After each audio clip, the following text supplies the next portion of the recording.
Ah, you like it?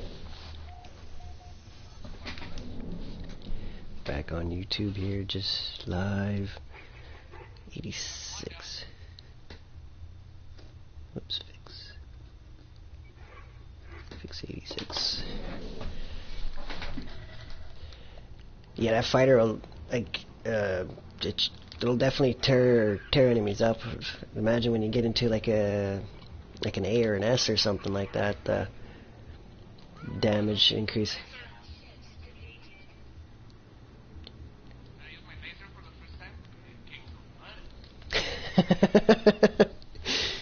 Yeah, that's cool. Just got some standing increase, that's cool.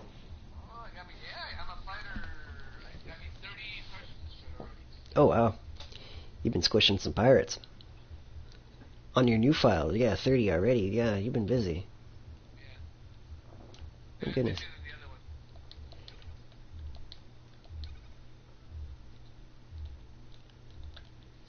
Very good.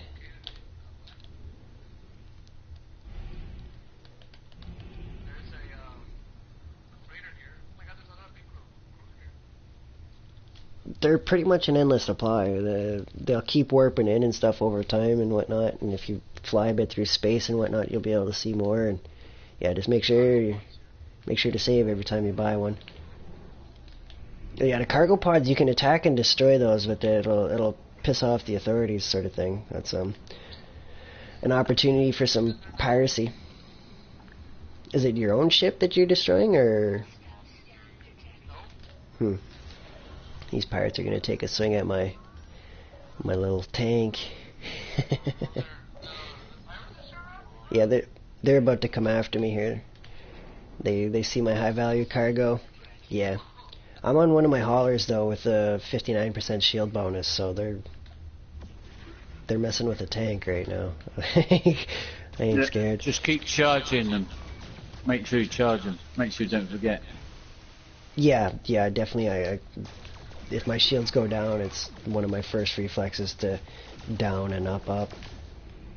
Slam that charge in. I absolutely squished him though, he wasn't ready. I don't even really got upgrades on my weapons and it still tore him up. Something I've suspected for a long time is that the enemy are as strong as your ship is. Oh really? Okay. So if you have a starter ship, it's easier to kill them than if you have a fully ramped up S-class monster. They'll have monsters as well. Something I've suspected for a long time. Sounds like some fun though. Well, it doesn't get boring.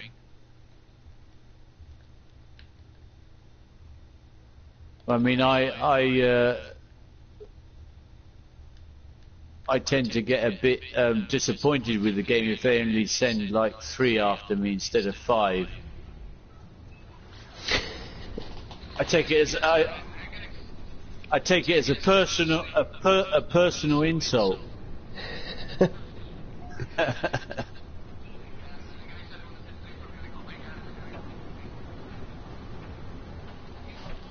Well, if you start losing, a good tactic is just to run a bit, then turn around, and when they come after you, they come at you in a straight line. Just hit them with your best weapon or your favourite weapon,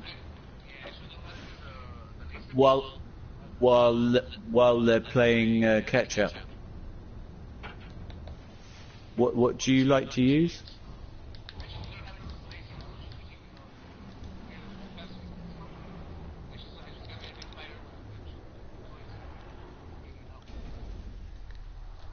It's the phase beam, I think is the name of the weapon he's talking about.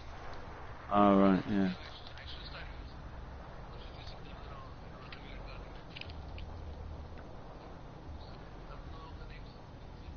The photon cannons, yeah. They are very good if you ramp them up with 3 S-class, 6 S-class modules. 6. When you get into shipbuilding, you can put 3 modules in your tech slots, because you can only snap 3 modules on any weapon. If you snap 4, the others will break, and you'll have to deconstruct one to get them to work again. But you can put 3 in your tech slots and 3 in your ship. So you can have 6, and that gives you more damage. But like I said, it might be detrimental, because I believe that the enemy gets as strong as you do, depending on what you put in your ship. Well, it does. It doesn't get boring. You still have to work at it a bit. Not much, but a bit.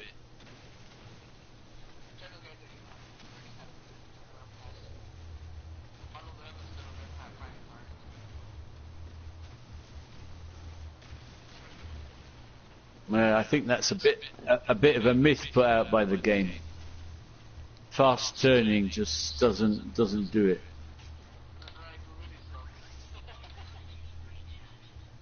Only works if you're in a starter ship. Once you ramp up the pulse drives, your ship's maneuverability apparently, well, it goes up, but you don't actually become have better maneuverability, because you're travelling faster, so you drift more, I find. So you don't actually do sharp turns. But if you get distance between you and them, they have to play catch up so that you come in range. And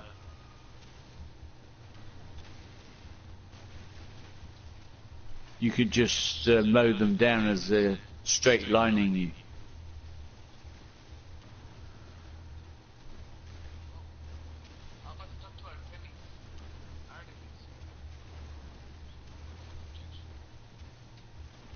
Yeah, Artemis. Well worth doing.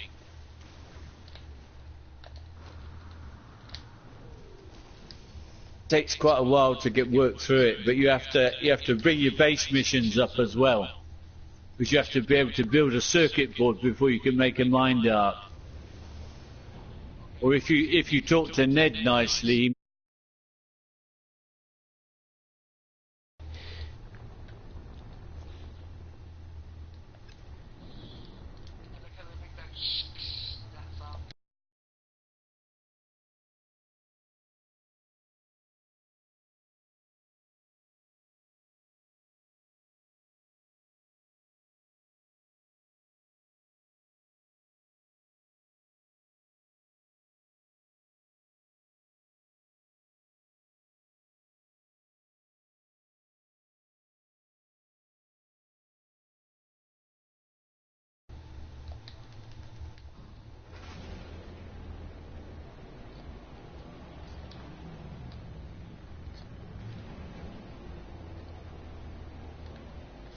Another.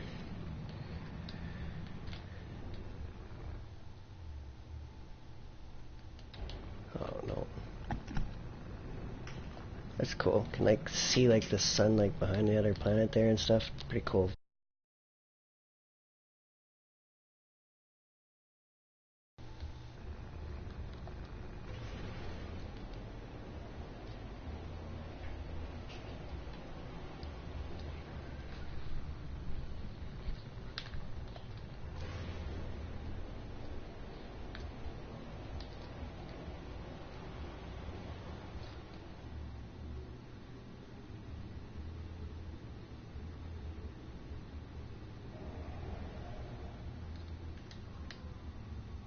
Need to go to a space station that has some pure ferrite. Or I gotta get over to my freighter. I'm not too keen on trying my freighter after the last crash right now though.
What you could do, Ned, is take Matey to get that 24 slot S-Class multi-tool.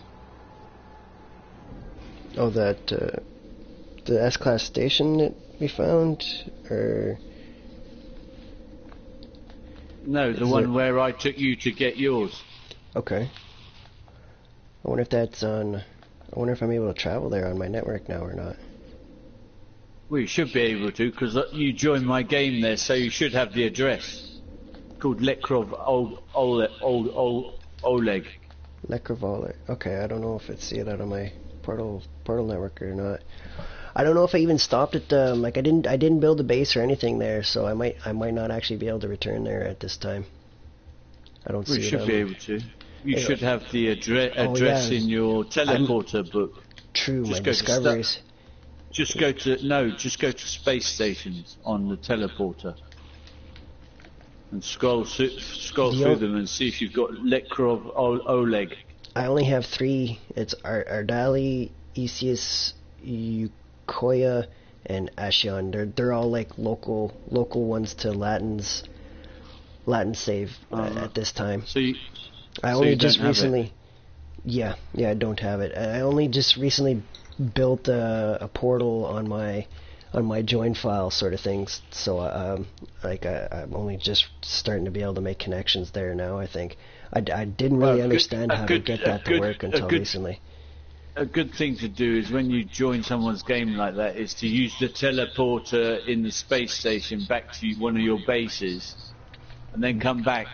Yeah, until I actually built a portal, I couldn't actually do that. So that was part of the problem I couldn't figure out. I didn't realize I actually had to build a base and put the little teleporter thing before I could start using the network. That was something I hadn't learned yet. You don't have to go to a base. You can go to another space station, but as long as you get the address in the teleporter. Right. Or if you put the filter to other players' bases, you should have my base in there. Yeah, that's still the only one that I've made connection since I've actually got the portal down has been Latin so far. I'm missing out on that. All right.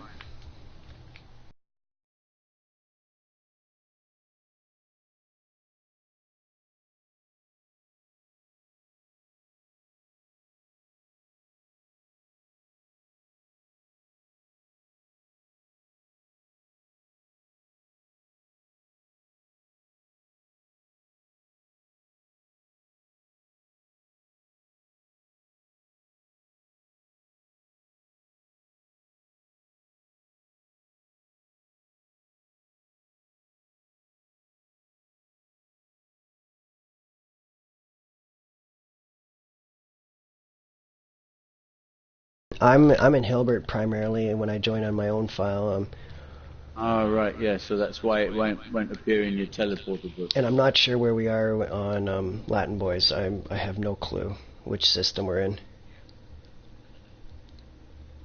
Probably not a good place for the other guy to join then, really. Like the actual system that he started in, though, is a good system to land on because it's a nice planet to land on. Like, you're not actually hazard protection wise, but you're not. I don't know where it is. I'm warping right now to. Yeah, but it's pretty crap. It's pretty crap starting in another galaxy because everybody is in this Essentium. Really, I mean, I'm on 2 of my other save files. I'm in Calypso and Hilbert, and I have not seen anybody else there.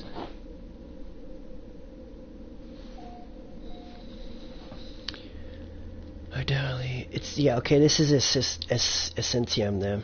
When I just landed, I see that now. So you should have it in your teleporter.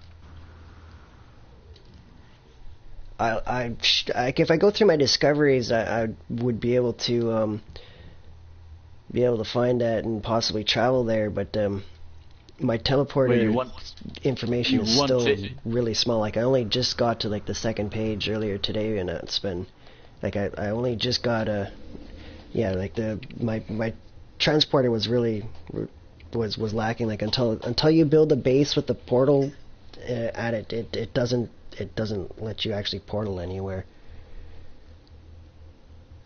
So that I hadn't actually done that on my join save it on this side of the game at all. Oh, who's this? Oh, that's Nick there. He's up at the space station. Just joined back in just by ambient multiplayer from being in the same system. What's this? Ah. So you'll be orbs. You're not actually in the same game. You're not in the same instance. In that case. We'll see here. He might have rejoined directly in. I'm not sure. Okay, I see him on the player list, so he's definitely in here.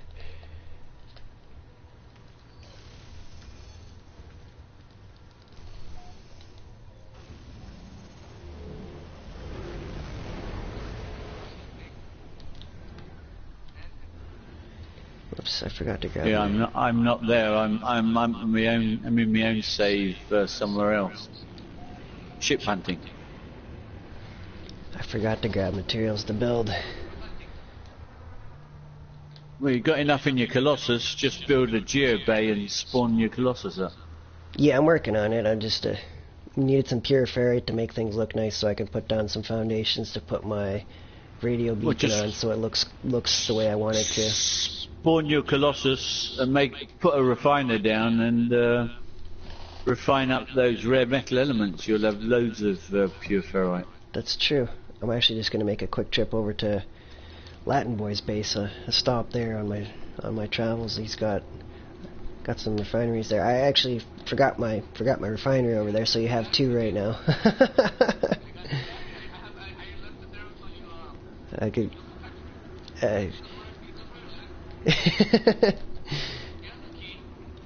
There was a with the crash and stuff. There's yeah. Ned, have you got the blueprints for a large refiner yet off of your base build missions? Yeah, I've got all the. I definitely got them all. I really wanted the helipad, so I the landing pad. Yeah, the landing pad. That recipe was like a must-have for me. Once I knew how to get it through the base archive missions, I was just like, I have to do this. Well, it saves you a lot of launch fuel, doesn't it? Yeah. I definitely traveled to the wrong base. So I gotta travel twice because I was in a... Yeah. If the NPCs aren't on it at the moment, but yeah. Yeah, that can be a nuisance. We actually had the landing pads break last night, trying to play together. That's why I always build 2 or 4 landing pads. Yeah, it's a good call. One's always free for me. It's also nice though, for the sake of having ships come through. If you're trying to hunt a ship in a system, the occasional NPC will come land. It can be a surprise. Yeah. Well, that doesn't work for me anymore because I'm so picky with what sort of designs I go for. I have to go find them usually in the system, and then I just hunt them in the system. I don't put bases down everywhere. And the system has to be really something special to attract me enough to put a base computer down.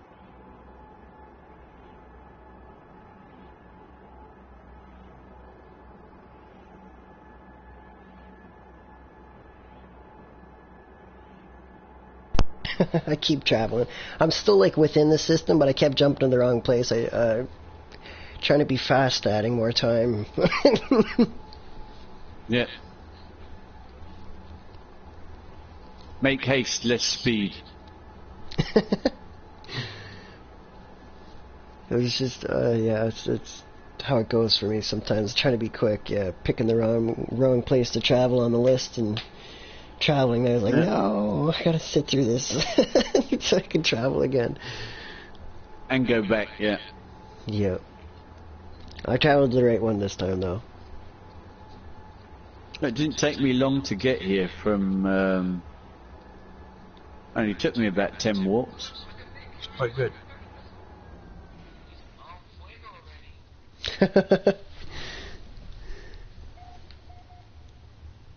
Cool. Yeah, it was a good trip over here, where I am now. So I obviously started from the right place this time.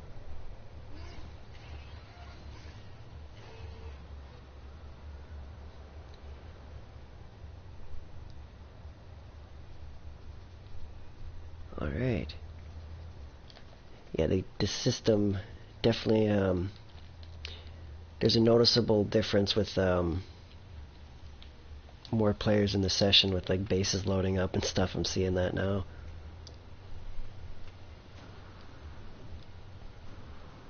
Is that your ship? Must be, yeah. Oh, the claws of gravity. There's a lot of claw-related names in this system. It's not big enough. Oh, lag spike there. Holy.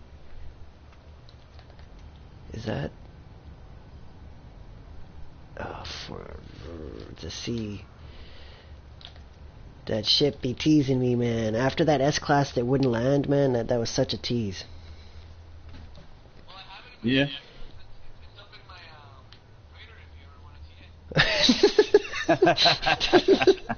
He got it in the sea. He found it for free on the ground. A sea, man. The ship. There's a that's a B. I want the S, man. Hey, just gotta wait on C. But there was an S last night flying circles around a broken landing pad, man. It wouldn't land last night. Are you talking about exotics now, are you? No, it was just an S-Class hauler. With nice wings and stuff that I liked.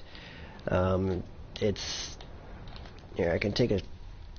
It was very much would have been an impulse buy for sure, just because of ease of access. But the landing pad was broken. Like even when Latin tried to land on it and stuff, it wouldn't let him land. Yeah.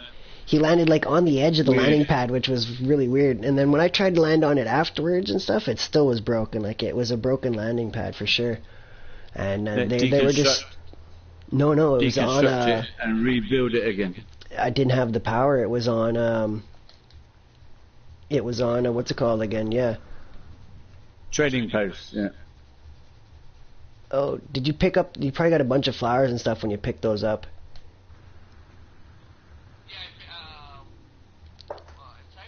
Yeah, there. Yeah. You can see where I did the little like extension, so maybe you can go that way. It might look like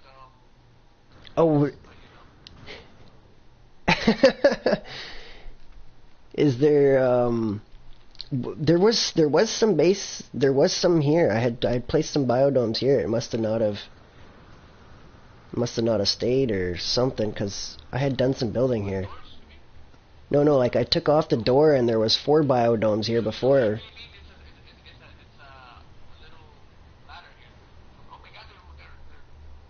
Zero. Did you delete 2 biodomes here, or yeah, they're hourly? No? Go to your base computer and upload it to the server. That might be why you can't see them. They might still be there. It's just not uploaded. If you don't upload it regularly, other players who join your game can't see it. It was some addition to another player's base, so it's yeah, I don't know if it's gonna work or not. I've had it crash since I've placed them and stuff. I don't have control to upload. It's not me.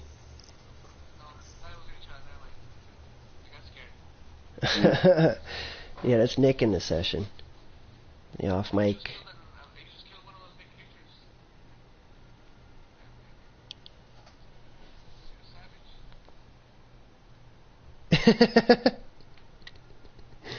Yeah, that's weird. I just found out though there that that's weird. It just wasted a bunch of materials and stuff on me though. I had picked up your door and put another 2 biodomes down there and put some plants in it. It didn't register. And the materials are gone now.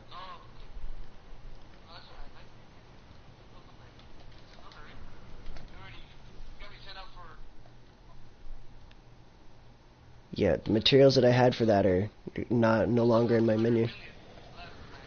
Right. When they made those biodomes quite expensive to build now with the lubricant. in the build recipe as well, haven't they? Or the liquid glass. I still haven't got the pure ferret I've been trying to buy for the last, like... Just use what's in your Colossus. That's right, I gotta... Thank you. I'm at this base to refine that down.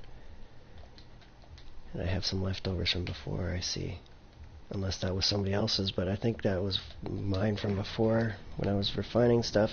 I got sidetracked from the machines. Yes, a bunch of pure ferrite left behind. Oh man, too much going on. Well, it is. It gets very, very busy, doesn't it? I still haven't even built that thing blinkers there. on a lot of the time, and just do what you want to do, and yeah, shut out everything else. Easily distracted. I gotta rebuild the exocraft station. If I even have the tools on me, I might have left them behind at my other base because I was building stuff there. Hmm. Ooh, go here, do this. I'm out of batteries, that's what's up. I'm gonna need to travel again. It's one of the first things I always build in the base is the Galactic Terminal so I can buy stuff. Yeah, definitely it's become a habit. I'm at somebody else's base right now though, so it's metal plate. I'm upgrading my base to Metal plates and batteries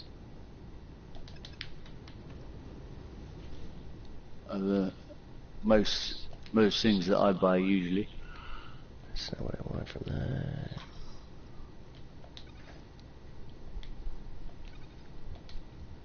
And microprocessors.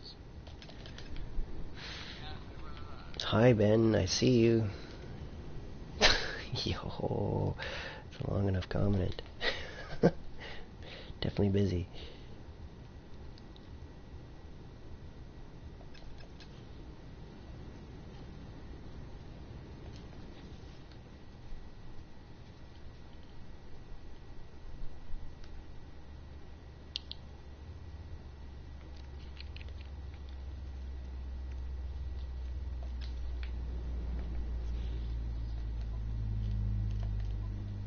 It's going to be really interesting to find out what they put in as the third part of the update. Yeah, I'm looking forward to it. I have a sneaking suspicion they might put more lore in, more of the story.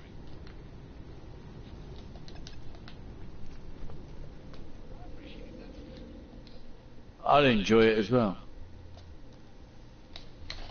I would welcome that. I would think that would be really good because you might actually be able to find the Atlas and repair it then, or go and keep it company at least. So it doesn't get quite so scared.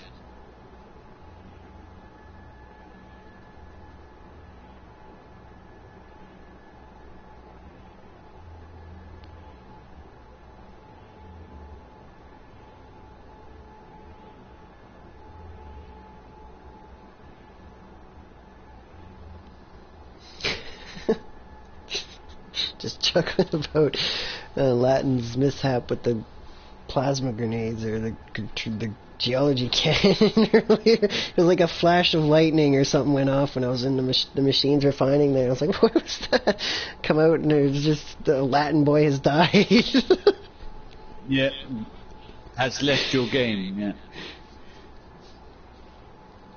Yeah. You were quick to close out. It gotta be. Gotta do it.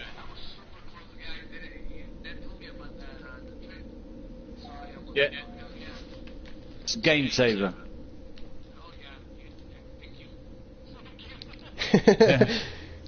And Right, if you don't make big it, time, yeah. if you don't make it, you can also download your save data from PlayStation Plus. But you lose your last gaming session doing that. Well, it's better than losing the whole file, isn't it? Yeah. Absolutely. I got killed by NPCs today. Quite embarrassing, really. I was tired. You were on a while, and I noticed your session time there. I was like, gee, I thought I played a lot too. It's good to meet another player that plays as much as I do. Yeah, that's why I've got so many hours on it. Because I do long, intense gaming sessions. It does add up, yeah. It's fun though, man. I set myself stupid targets like getting 4 fully slotted S-class haulers. Yeah, it's like I'm not going to bed till I got this like ship that. or something, and Yeah. yeah, I've been 3 there, days done later, that. I get it. Yeah. Been there, done that. It's cause for some long, long days. Yeah. If you're normally looking at 3 hours a ship, that's a 12-hour stint as well. Like I said, I have suspicion there's a daily timer on the S-class spawn here, because it's not showing. I mean, I've seen the ship a lot, but it's all like A's and B's and C's. This morning I came in, second time it flew in, it was an S-class fully slotted. That was quite good. I thought, oh, this is going to be easy. That couldn't have been more wrong. Well, I mean, I have got it twice now, so I could live with that. Yeah, I'm really surprised you actually got 2 of the same ship that fast. I normally I opt to just get one because I always so frustrated in that sort of sense. But I have been trying to get like a little bit different versions so I can also see my. It's too tough to tell them apart in my list for knowing which ship's what. Carrying, like, Well, I go by the supplies. names. I have very, very specific names, and just through the name of the ship, I know what's in it. Because the names tell me what's in it. And one of them is called Vault and More, and that's all stuff that starters can use. It's stuff they can sell for cash. It's Atlas passes, fusion igniters, Stasis devices, or, you know, all the good stuff. And all the other stuff I usually have in my high capacity slot because I need that myself anyway. So, yeah. And one's called Grow Bag, and I know there's either building materials or planting materials in there, so I can top up from that any time. There it goes. That better not be an S. And the one that's called Big Balls has like ship S-class modules, multi-tool S-class modules in it. And I've got Rock and Roll, and that's usually empty. That's if I need to move stuff, or if I want to do like I did just now and give you something, I just chuck it all in there. Sort of my bin, really. Right. Keep my capital freighter empty. Yeah, it's a necessity if you're sending your fleet out. I gotta Yeah, if you're rejoin working session. your frigates, you got to do it. Otherwise, you can't unload them.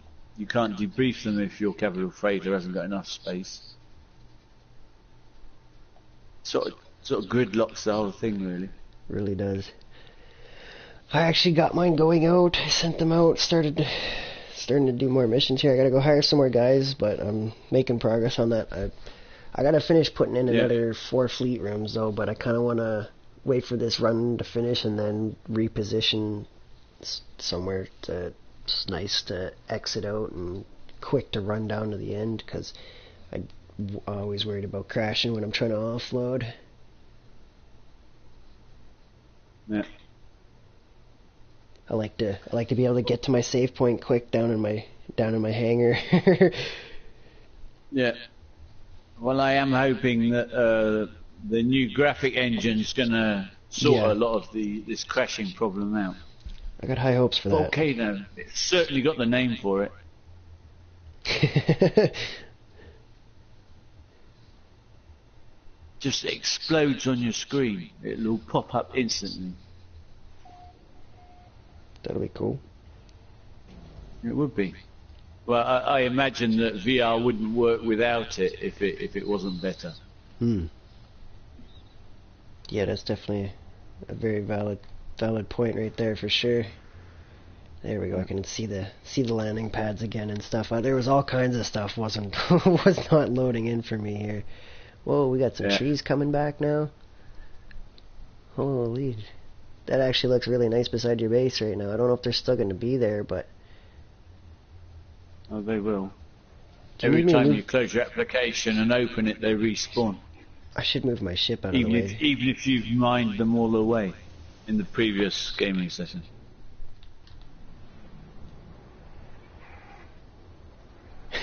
Nick's up there wrecking some pirates.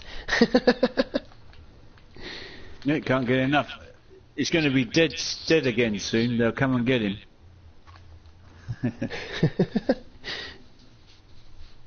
Never know. I want to watch this landing pad now, man. This is a interesting spot to watch in the system. Those biodomes are still missing. Yeah, that's Has weird. he uploaded his base, has he? Since you built them? That happened earlier, and I crashed and stuff and whatnot. It's as if it never happened, but my materials are gone. Yeah. That's because you used them before you crashed. It's weird though that it worked out like that. That they're not there, but they didn't actually stay. Well, it's PermaDeath, isn't it? That's what happens. The biodomes Takes everything died. off you and gives nothing freely. It all costs. It's an error somewhere along the line though with me building on somebody else's base, so somewhere that failed. I don't know. It sounds like if you needed to do an upload or something, but we're still doing all kinds of saves and stuff along the way, which is why I'm even more confused why it failed. Yeah, But it's not. that not could really be the a big deal. difference between a hard save and just a ship save, because a ship save is an auto save. If you use a marker beacon or a save module, that's a hard save. That's the difference between things change if you just use an auto save.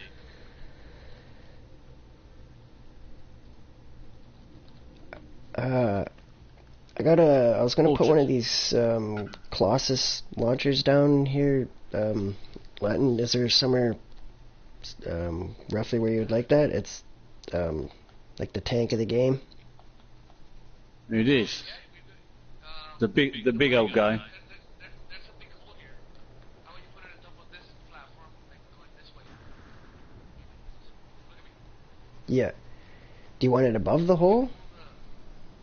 If you can. I'll try and place it there. Oh yeah, it'll cover. I can turn it if you want, but that's cool. Bang it down.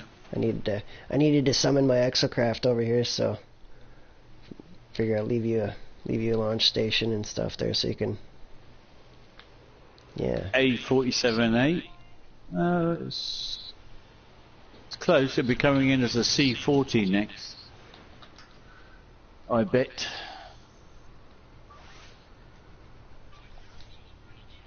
If I give this traveller any more nanites, he's gonna start doing cartwheels.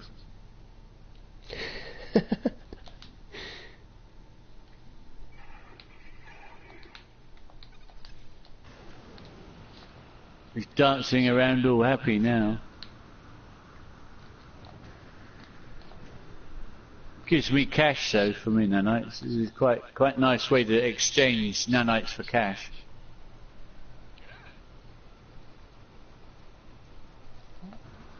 At 400 billion, I don't really need any more cash though, to be honest. I'm nearly maxed in this save file as well, but not quite. Still a bit off.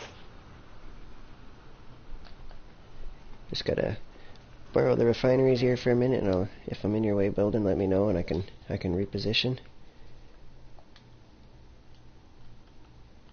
Gotta finally get this pure ferrite together here. It won't take long. Yeah, those crystals refine through real fast. Yes, they do. And a I'm word going of through advice, equally as because much. when you hit them, it refines 2 in one go, and 300 will appear in the out bin. Have your cursor over the out bin before you start the refining, so that you're ready to pick it up as soon as it shows you it's finished, because otherwise it drops down to 250. Yeah, I've noticed that. And you lose 50 of the pure ferrite. Yeah, if you just let it run and you're not actually in the machine, it definitely does that for sure. Yeah. Nicks 50 pure ferrite off you, because the out bin's only supposed to be able to hold 250.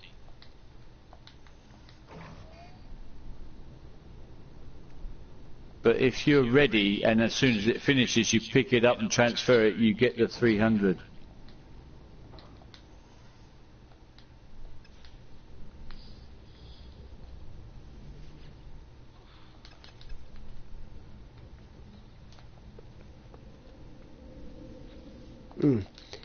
Was that second refinery in the way, or do you mind that there for now? Okay, cool. Actually, you know what? I should actually take that with me back to my Batcave.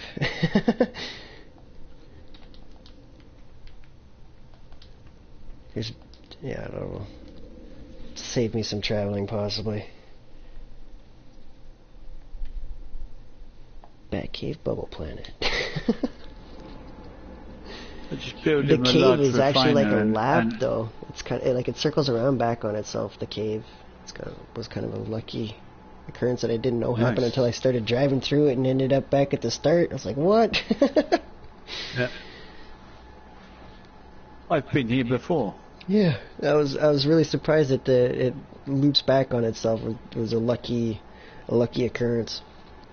Yeah, deja vu. Yeah. I've been here before. I recognise that. Poisonous plant. It tried to kill me last time as well. I definitely just take out my terrain manipulator and just blast them. Just make them disappear. Yeah, manipulate them away, yeah. Yeah, it's definitely the fastest way I know to make something like that just out of my way. Disappear, yeah. Poof, it's gone. Yep. It's my magic trick. Puff the magic dragon, yeah. It's about the only thing it's good for. It's pretty crap at mining. I don't think kill that him is slowly. Yeah, just kill him slowly. Slowly. Oh, yeah, just yeah, it's mission related then. Oh, he claims he's not a pirate. You just go there and he says, "I'm not a pirate. I'm not really." And then he gives you what you want, and you don't have to kill him in the end.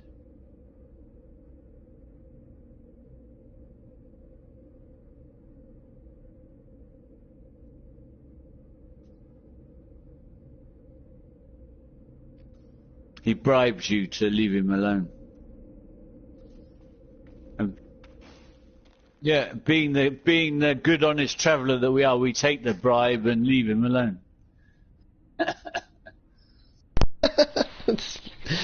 That's great.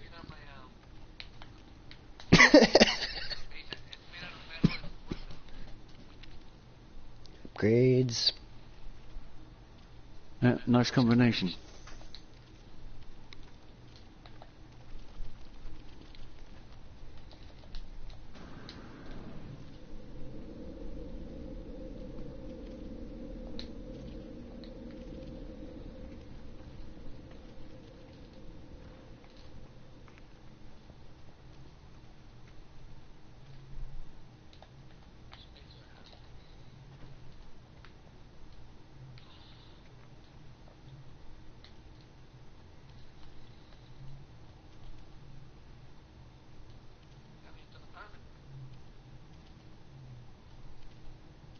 Yeah, it's great. That is, carbon's good for everything.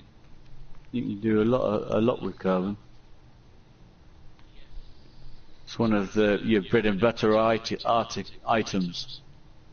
Oh, I keep forgetting carbon. That's actually something I needed to grab. I just. Well, you got those carbon crystals. You can refine that through to. Yeah, that's true. Condensed carbon, and then you can refine the condensed carbon into double the amount of normal carbon. It's taken me like an hour to get these supplies for my stairs because I keep forgetting stuff. Going to the wrong place and then getting distracted and yeah. Yeah. Yeah, just put your blinkers on.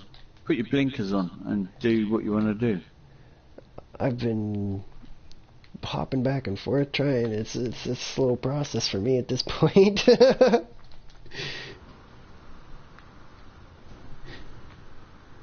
I think I actually can move my...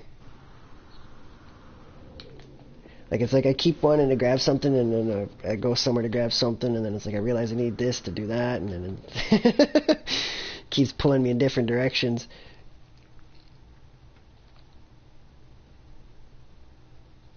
We'll just take everything there. I'm definitely just centralizing stuff here now that I got my terminal and whatnot. It's happening slowly.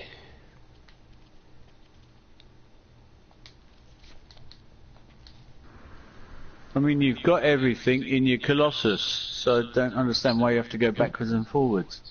It's the summoning station, and I just summoned my exocraft at a different planet, and I don't have a summoning station over here now, and it's so that's you just build one, don't you? Just buy the stuff off the Galactic Terminal and build it.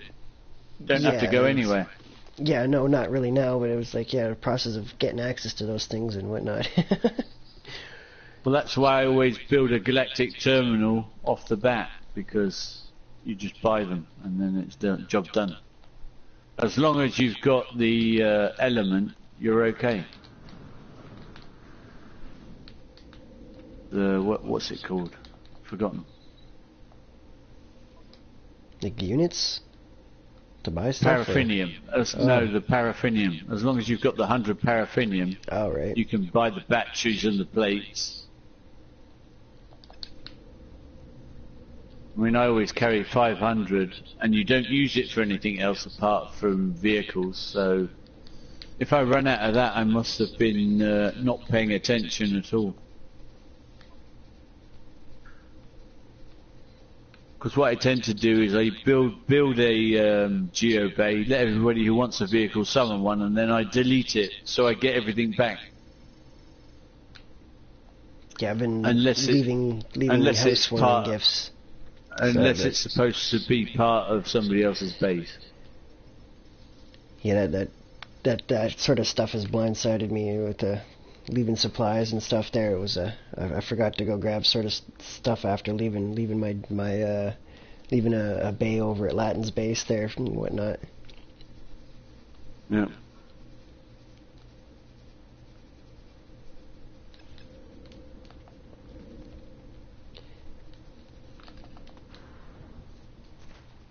Oops, I should save.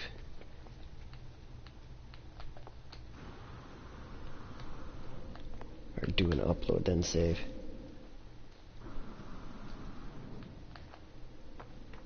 Yeah, that sounds sensible, yeah.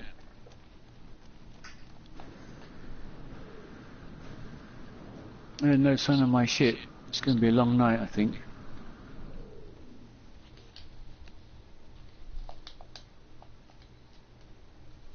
And if it comes in at 1 minute past 12, I know what the deal is.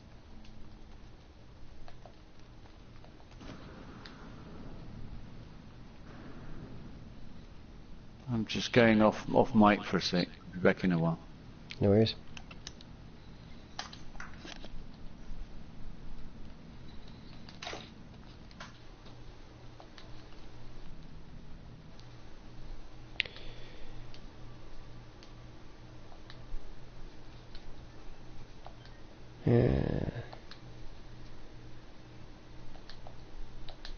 Keep the profanity off my screen.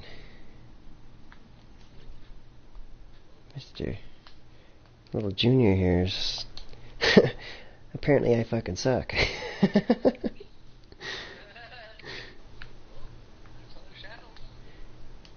Few comments. I don't even know if YouTube's gonna let me hide this comment right now. I'm trying to hide a comment on the screen here. It's not working again. YouTube's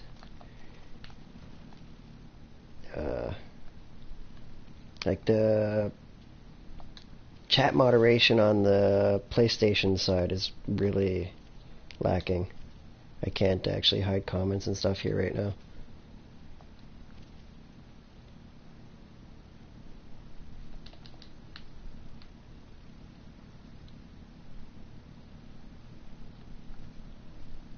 That's not a problem. It normally something, or not normally, but I figured out how to clear it off in the past and stuff. It's not working now. It's like, I thought I figured this out. And I'm still out of carbon. Jeez, oh man. Keep getting...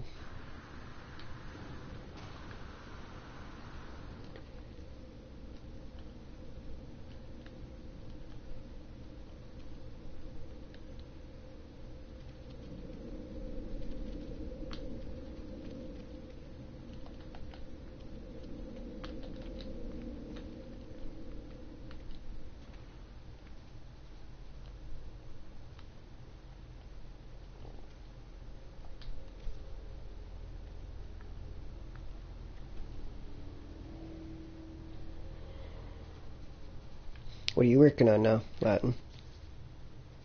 I'm working on my missions of for the armor and Okay. base. Oh right, you're out chasing pirates. Yeah, that was actually kind of a fun mission. I enjoyed that one. Whoa. I think a ship just landed on my landing pad here. I just constructed my base out of metal. Did you? Most of them. I'm gonna have to come check things out here soon. I was just doing some building of my own here. I swear I just heard a ship land on this landing pad. Or was that somebody landing above ground here? Oh, that was Nick landing close by. Oh, that tripped me out so bad. I thought there was a ship here coming to land on this underground pad. I was like, no way. The NPCs actually can land here? I thought, anyways. I was wrong. Yeah, there's a marker at the entrance, Nick. If you're coming down, please don't do any more damage to the terrain than necessary if you're coming in. So if you can just use the existing hole would be appreciated. It will grow back eventually, but if you do destroy stuff, but that's, yeah. Just trying to keep the cave as natural as it is, so that I know where it is when I'm building.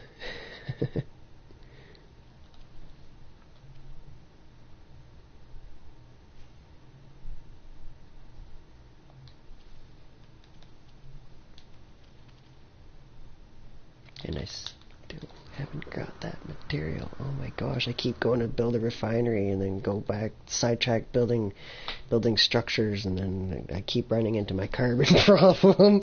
It's like, right, still didn't get that.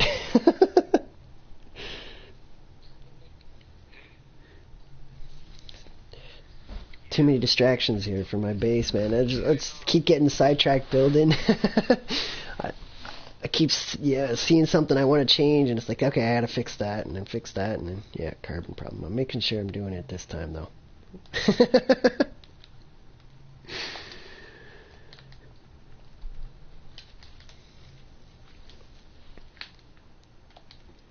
If my exocraft is even close enough, which it is not, because I didn't build that station yet.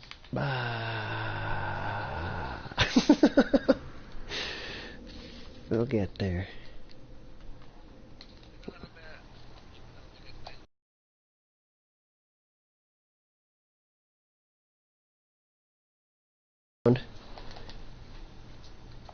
Nick, if you look for the galactic, or not a galactic, sorry, there should be a save beacon, like a star, beside the entrance to get underground. I'll come over to it if you're having trouble finding it. I just gotta navigate my way out of here. Definitely gotta get that in the ground when I get back. You're not too far though from the sounds of it where you landed.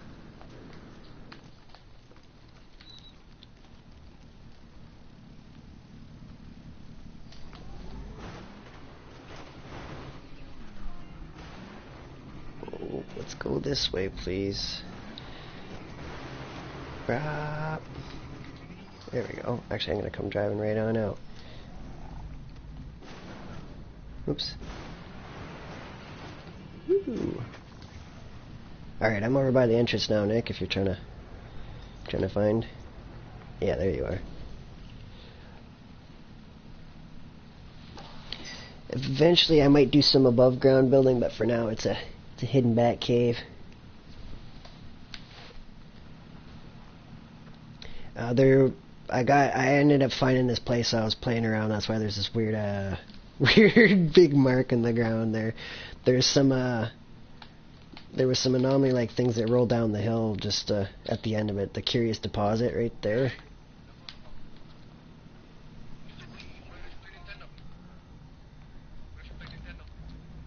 Yeah, here's the Batcave. If you go either direction, it all leads to the same place, so you can go either way. And if you want to use one of the pilgrims, you can summon a pilgrim down further in.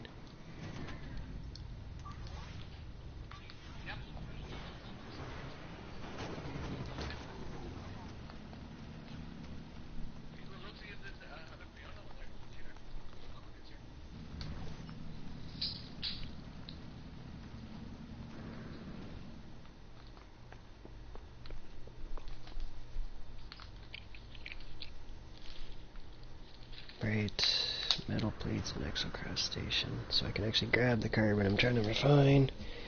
It's not something I'm used to doing, that's why I'm having so much trouble with it right now.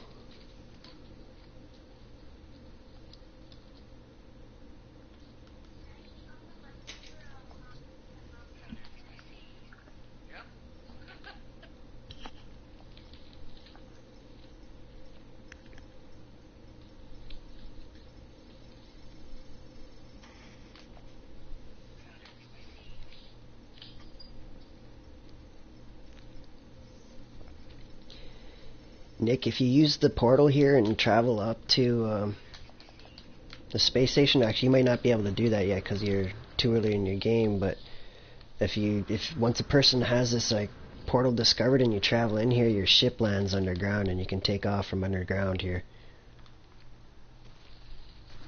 If you build him a landing pad, it'll be on the landing pad. It should. I got 2 so far. I'm planning on putting a full 4 in here, but I've just been dealing with distractions. It should actually be on the landing pad and not on the ground.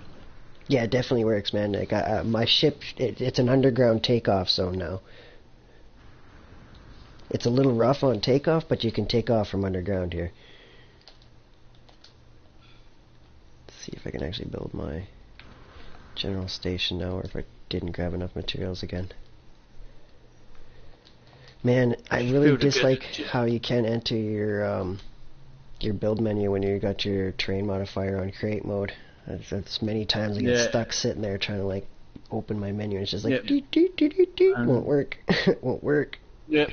Antimatter still it's quite a pain in the ass, isn't it? And I still don't have been caught out by that a couple of times. But now I know what to do, so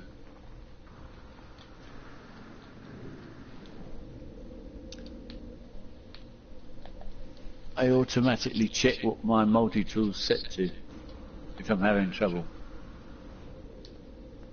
Yeah, I know to do that now. In the beginning I didn't.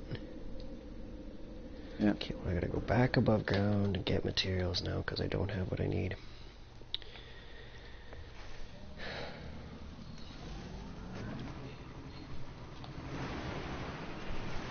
Wow. How many slots you got in your suit, Ned? Plenty of slots. You got all of them, have you? Yeah, maxed out. Welcome, Timmy. Alright, good. Hi, Timmy.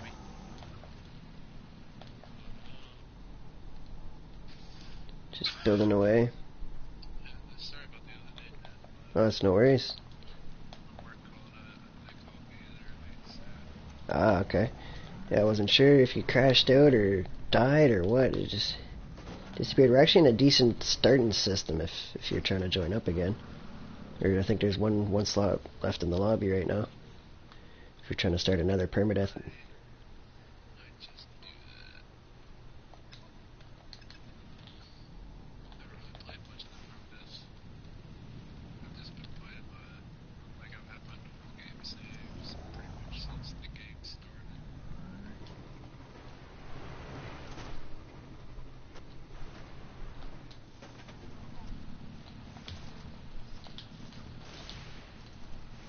I've got big game saves in all game modes, apart from creative. I haven't done much of creative. I've wanted to, like I wanted to get on creative and just go crazy and run some stuff. But then I was like, there's no room for doing that. No challenge in it. I think I got 70 hours on my creative save, and 10 of those I did this week. After bigging so big, it starts to despawn anyways. Like the game can't handle render.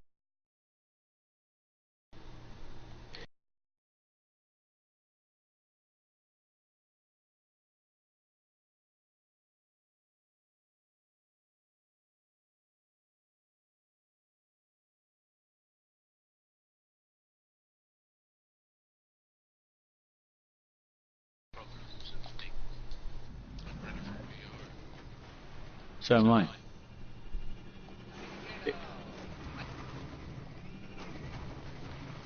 Your mic's breaking up. Yeah. I didn't. Bacon daggers? Yeah. Oh, Viking daggers. Yeah, you have to find them in the boxes, or you trade with Gek or Korvax. If you trade with Gek or Korvax when you speak to them, if they offer you the option to trade with them, they might give you a Viking dagger. Or if Ned's got some, he may give you a couple. I don't know if I actually have any because I normally sell them when I get them because or Well, I've got 5.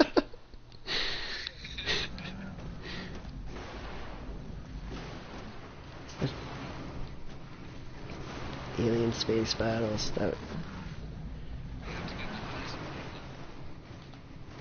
That you have to kill 100 Sentinel Walkers and then you get one.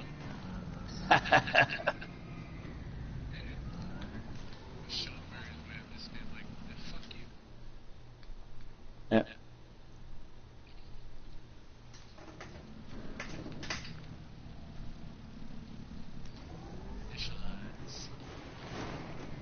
Yeah, nice. Long time ago. This looks like a nice planet. It is. It's quite pleasant there. The grass is green. Yeah. Yeah, no hazard protection to start. It's Quite cool. a nice find. Yeah. Latin boy's lucky join on this.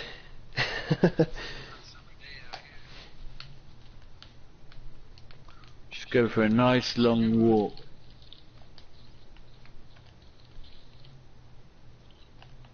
These jellyfish are not in the ocean. Right? They lack Don't go the too water close they to need. them because they explode and can damage you. What? Exploding jellyfish? Yep. The white ones. If you mine something underwater, the white ones, if they get close to you, they Oh, right, when you're explode swimming. and damage you. That looks like somebody from Red vs. Blue. An entertaining series.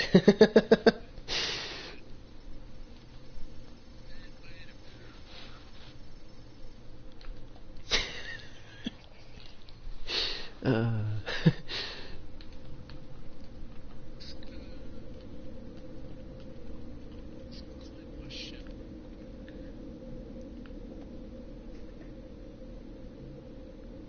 Did you want some supplies? Are you trying to do that yourself, or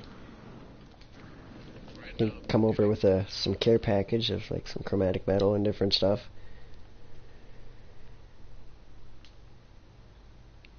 Where the fuck is my ship? You'll have to fix your scanner first before you get directions to it. It's like some Yeah, ferrite. before your huddles start working.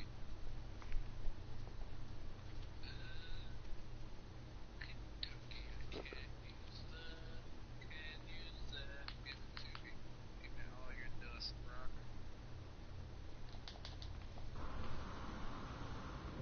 You guys want some of my dust? You can actually melee the rock. I think it's faster than the starter multi-tool. If you hit the rock, you get the dust faster than if you try to mine it with the starter multi-tool. I don't want to punch a rock. Shoot with my green laser. Just keep tapping your R1 button. Works a treat. It's not really faster. I think it's slower, actually. You might get more. Well, the bonus is you don't have to mine carbon all the time to charge your multi-tool or That too. oxygen. Time saved harvesting. Yep.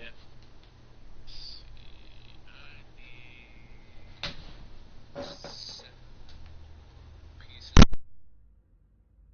A whole 7 bits. You just hit the rock a couple of times when you find one.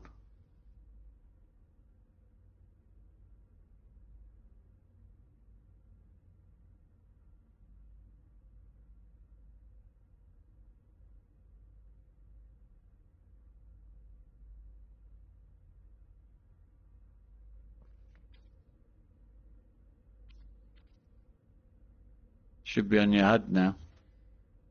If you fixed your scanner.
Yeah, just holler if you need anything. I'll come running with supplies.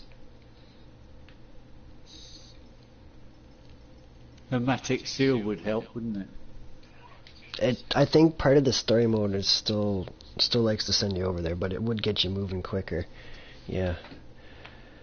For sure. I can definitely... If you go over and put him down a geo bay, that might help him out a bit. It will speed him up a bit. Fast track things. This doorway is going to be kind of useless if I can't get outside, if the door keeps getting filled in. Yep. Even if you terrain manipulate it away, the next time you open your app, it will be full up again.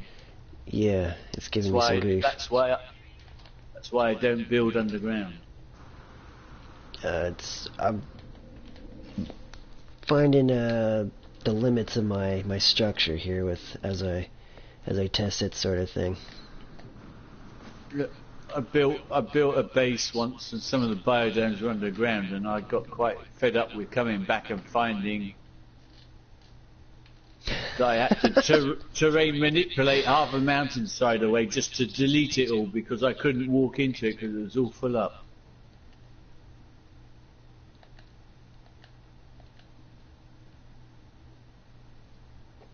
That's why I like to build floating structures.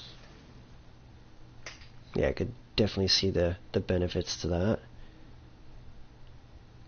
Because the terrain can spawn however it wants to then.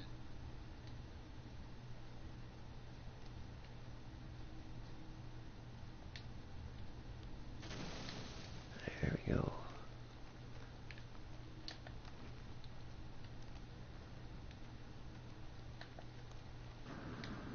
Of course, last time they reset the galaxy, they changed the height of the surfaces of a lot of planets. So I went back to some of the places that I had bases before, and it was so extreme I couldn't even dig down to the message beacons that were at my bases. I could not dig down that far.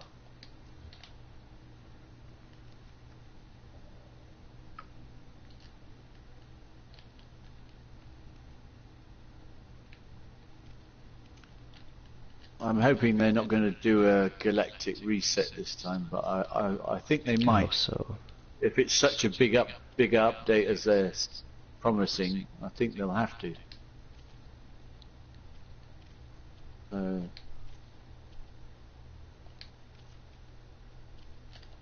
Too much base building could be a waste of time. I just consider it more practice. Well, it is fun. It's probably gonna be one of my busier activities in the game, like something that'll keep me playing, as long as I don't get too many issues and stuff along the way. Well, with the new engine, I'm sure they'll solve a lot of problems.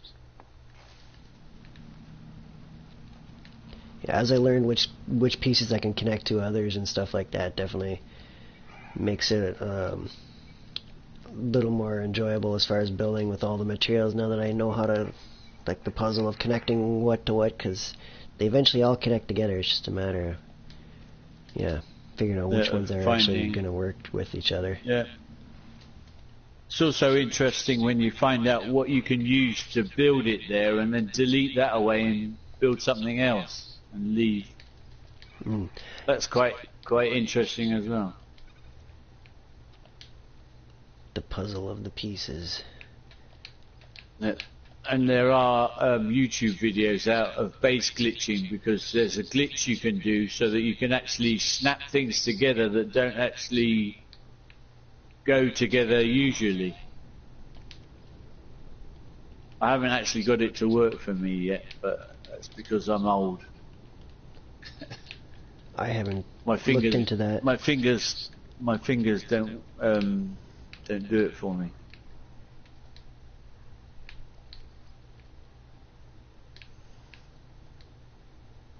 It's quite interesting because they can actually put galactic terminals on wood stuff using that.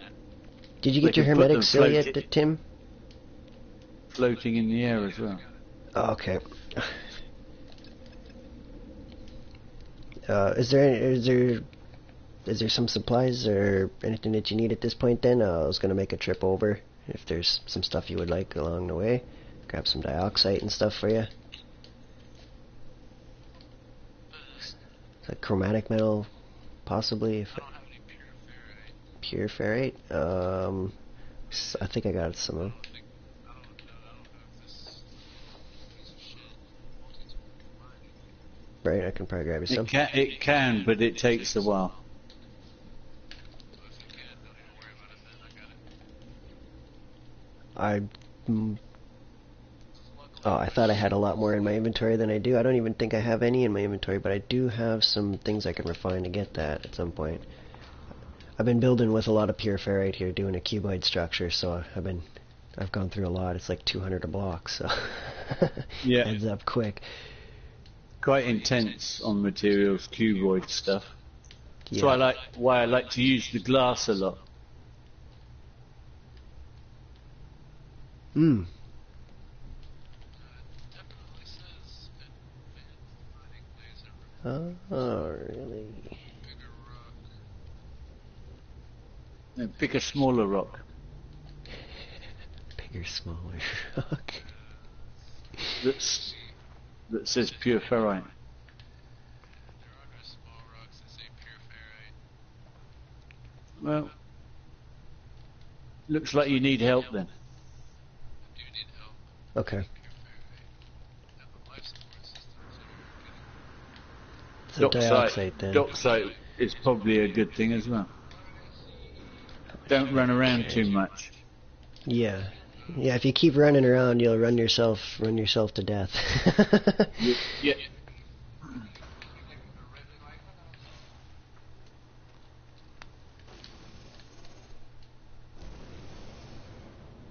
Stay alive until Ned gets there.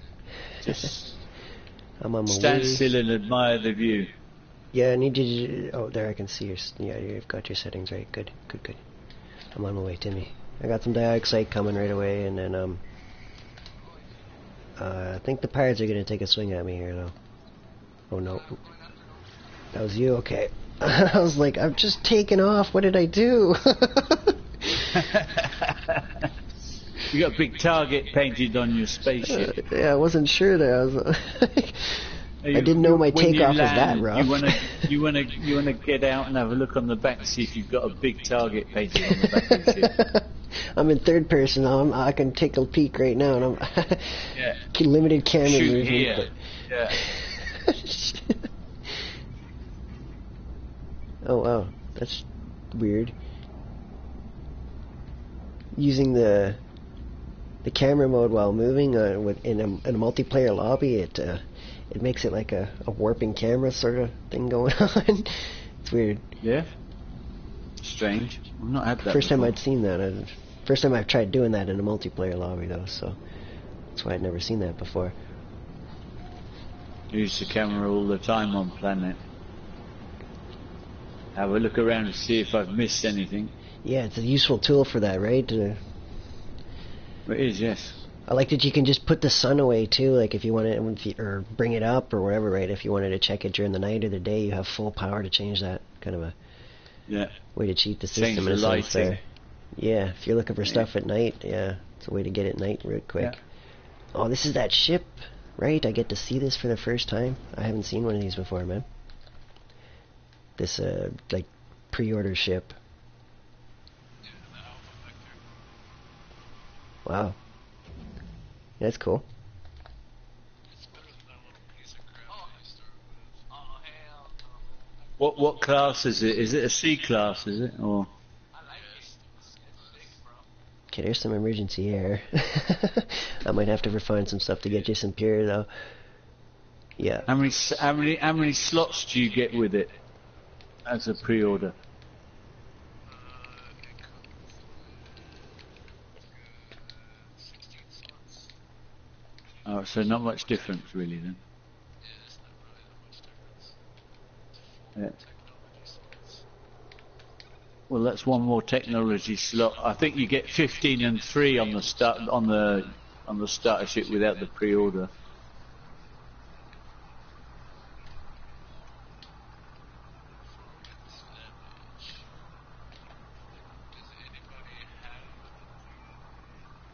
Oh yeah, possibly. I might. Let me just whip up an. Let me see, GOB.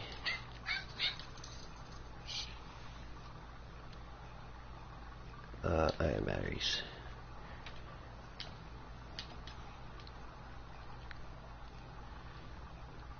Any preference?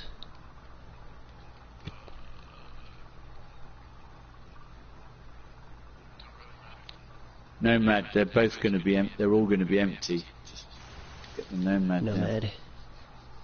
It's going to be a one-time use for him anyway, isn't it?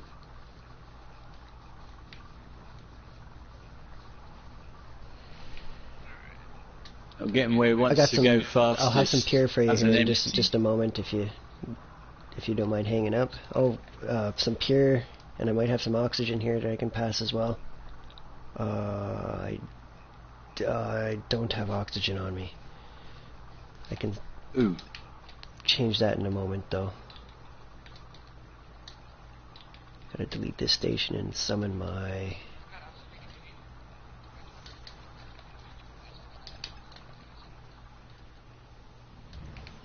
the oxygen for some fuel for his exocraft there.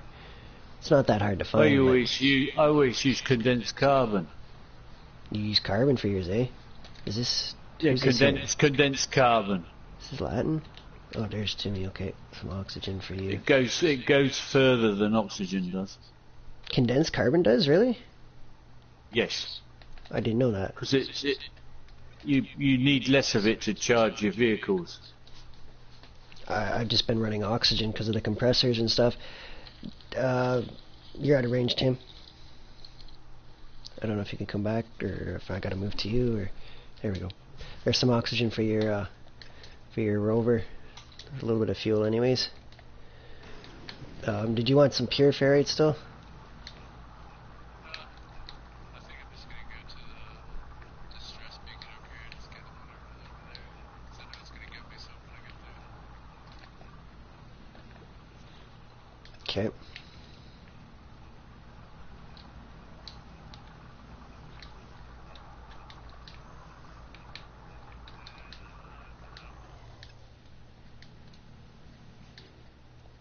Did you want a couple what you call again? I got a couple heat capacitors on me. I can give you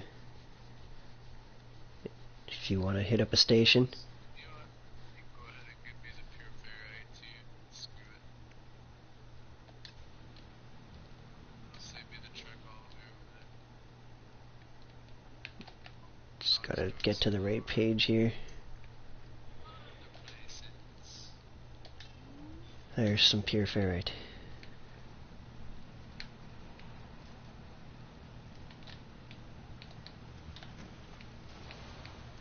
I should grab some oxygen crystals out.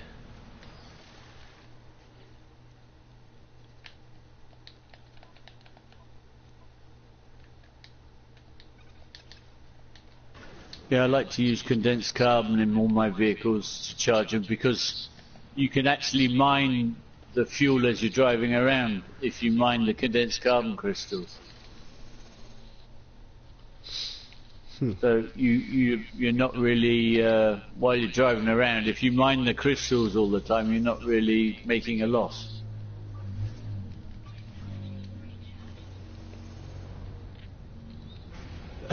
Many ways. And if you can't find any just driving around, just jump out and scan and it will light them all up. So just drive to the next one that's on your chosen direction and you're good. Oh man. Now it's telling me to pick up a portable refiner that I didn't put down. Oh, I might have forgot mine there.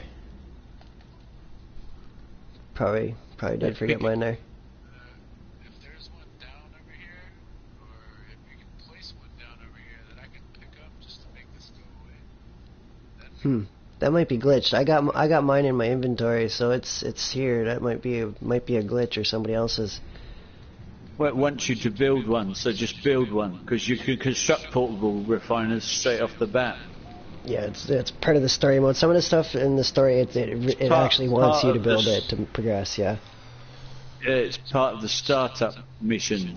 If you don't build it, you won't progress. Not very expensive. No, it's not. Pretty sure there isn't pure ferrite here, but I'm checking again.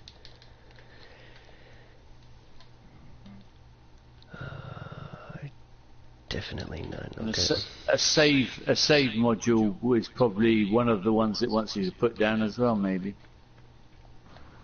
that would be useful. Save to... module doesn't unlock until you got the blueprint analyzer. Doesn't it? Oh, that's interesting.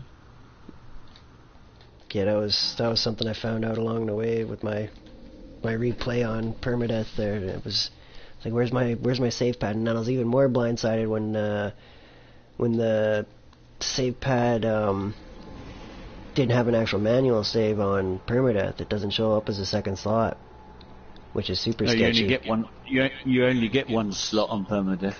Yeah, that was a unexpected feature of PermaDeath. Yeah.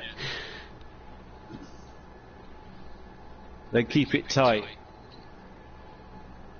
so you can't go back to before you died. Theoretically, but you can. Doesn't stop me from my cloud save or the USB drive, which I'll probably actually have more than one USB drive just because I'm cool like that and lose stuff.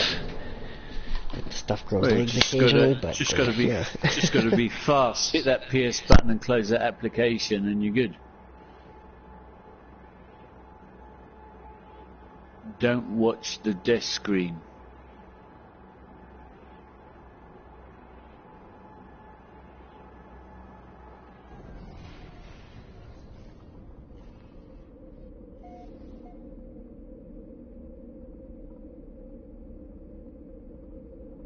I was taken quite by surprise when they killed me earlier today.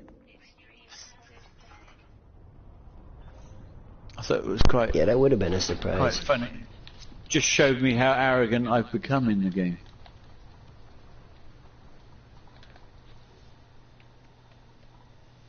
Brought me back down to earth again.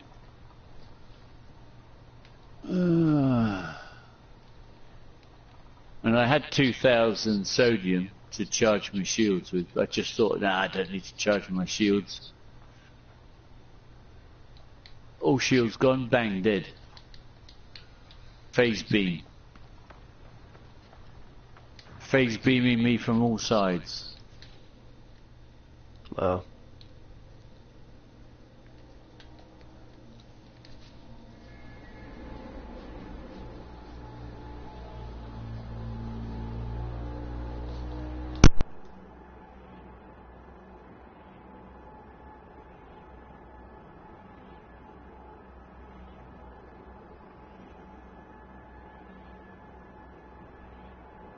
Oh, still no sign of an S-class version of that airship. Another half an hour and I'll be going through midnight in the UK, I think. See if it might start reloading.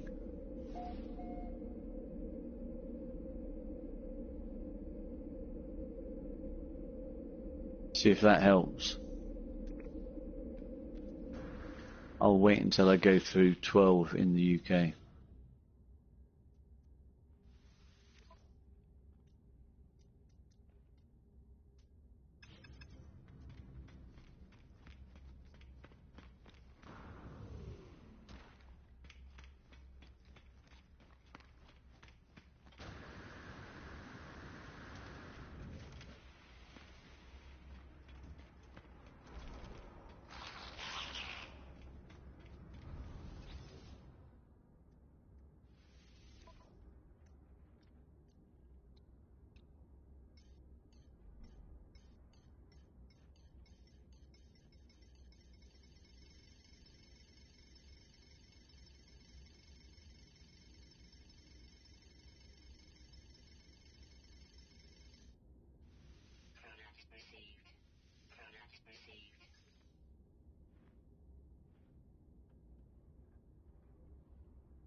Yeah, all concentrating.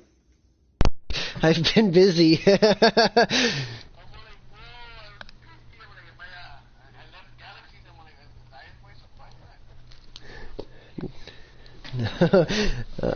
I was out getting some more supplies to keep working on my cave, man. Distracted, making a note in my book there of some resources that I needed to return to buy. Is there some, Galaxies or whatever, without any, hold on, I'm getting a text. Space stations? Yep. Yes. Oh, nice. That's cool. Sometimes they're damaged, sometimes there's none there. It's pretty crazy what's going on. If you fit the economy scanner in your ship, you'll be able to see them in the galactic map because they won't have an economy. Okay, that's cool. Yeah, I do have one, a Galactic one. I just didn't pay attention to this. It'll just say no data, and they don't have space stations. Yeah. Oh, wow. That's cool. And they usually white planets on the color scheme of the planet colors. So you can only go there if you have the indium drive snapped. No wonder I was here. I'm here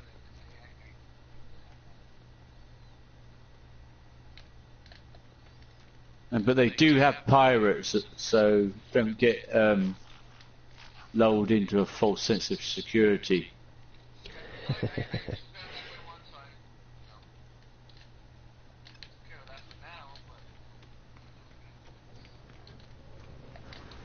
What's this? Two A-class ships sitting here? Jeez. Relentless. Two of the same ship, 48 and 8. Huh. Take a better look at this one. If you like the design and are prepared to wait long enough, it should come in as an S if it's a rich system. Normally, 9 times out of 10, the systems I'm in are like that. Yeah. Very rarely do I travel to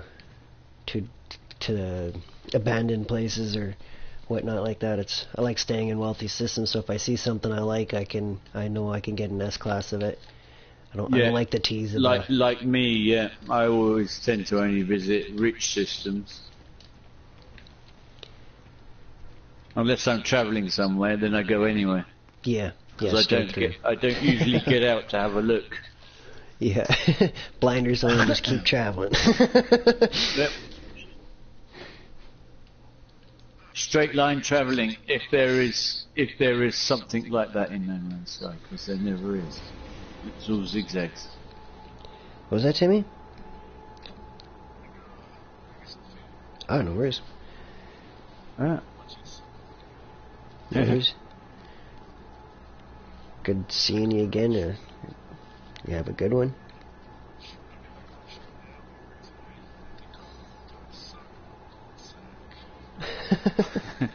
Welcome to come on back in. Should be on for a good while yet. The night is still young for me, and I'm well rested. I slept pretty damn good after the long session I logged yesterday. Yeah, have a good one. Yeah. Okay, sir. Peace. You have a good one.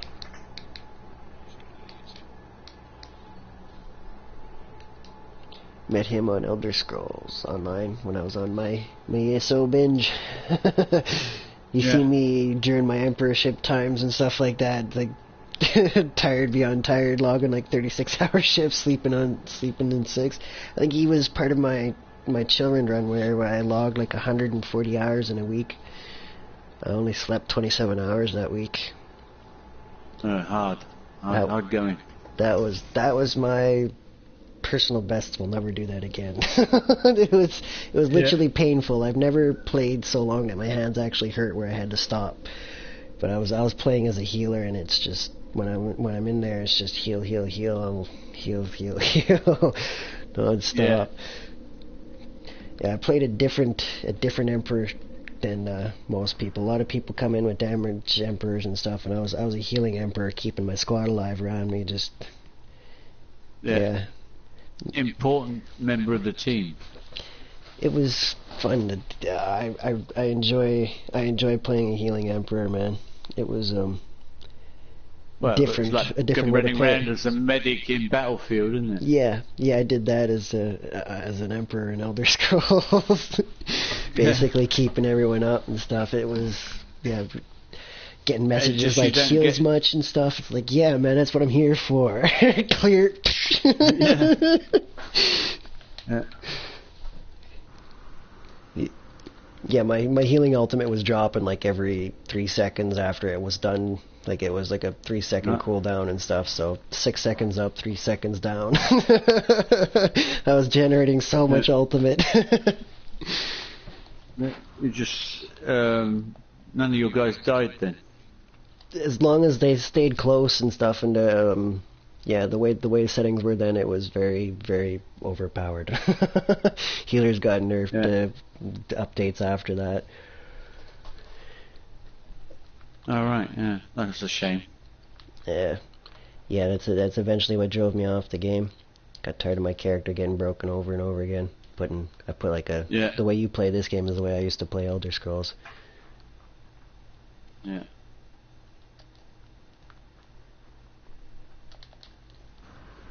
I actually played Mass Effect 3 for 3 years That was a good game. online. That was brilliant fun. That was. I loved it. I mean, I had guys together, and we could do the hardest level, and make all 10 waves, Nice. which was extremely difficult. Yeah, I never got that far myself. Oh, I we did play it Mass quite a Effect 3 few though, times. but it was I did I didn't play that far. That's for sure. I mean, because when they brought in the Prime into the game, I could go in as a Prime and take 3 other noobs through a gold on my own, because I could solo gold with the Prime. Didn't need anyone else. It's nice in a game to get to that point though, like to have that level of independence sort of thing. Well, it was a long old grind to get there. I mean, you had to have all the best weapons. You had to know how to build the Prime to maximise his skills, and that's all quite a steep learning curve.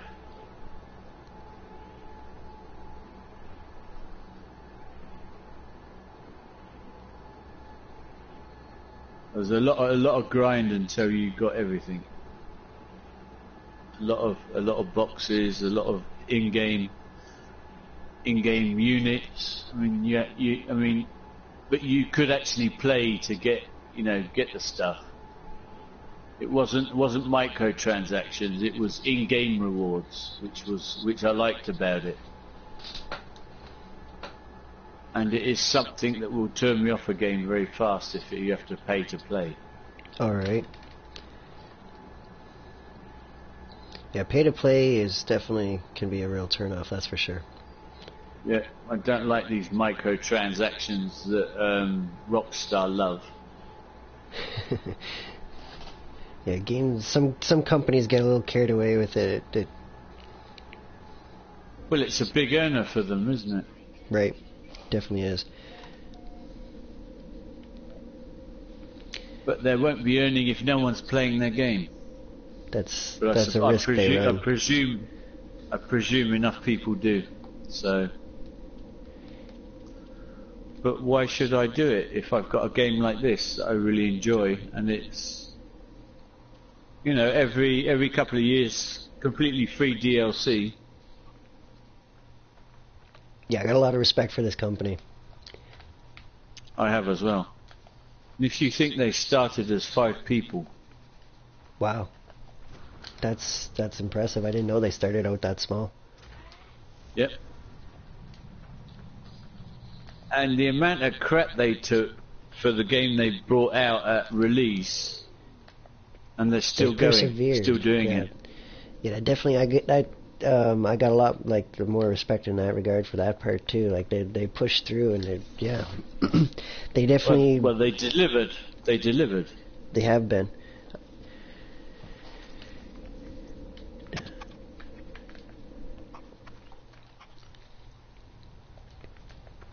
Wow.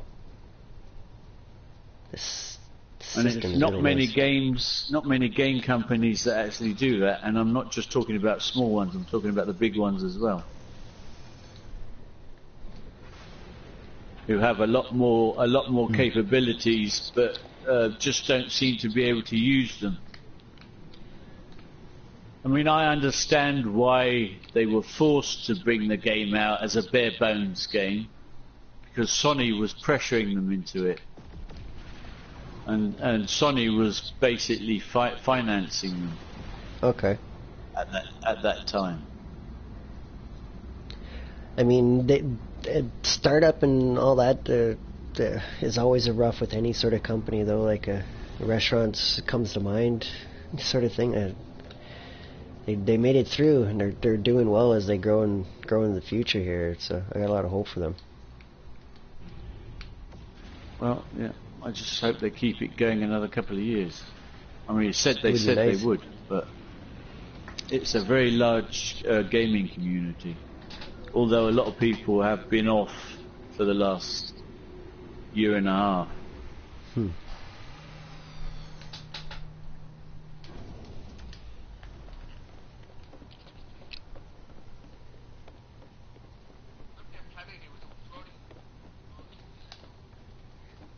Floating things? What are they, like mechanical looking?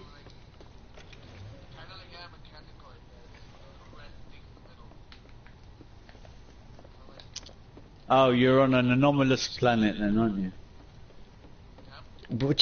Which system is that? Is that in is it close by to the homeland, as I would call it? Or is it okay? Cool. They're those tubium. They're called tubium growths, aren't they? There's actually one there. There's actually one there somewhere that you can pick up and put up at your base as a souvenir. Yeah, if you look around on your scanner and see a yellow question mark, you can pick it. You can pick it up if you press circle and take it back to your base and put it up, and you can change the colour of the glowy bit if you want to.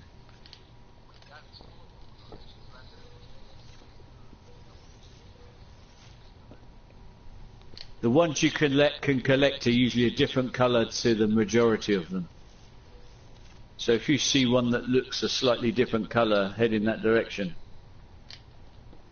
Because the question marks usually don't appear until after you've been on the planet for about 15 minutes. Say again?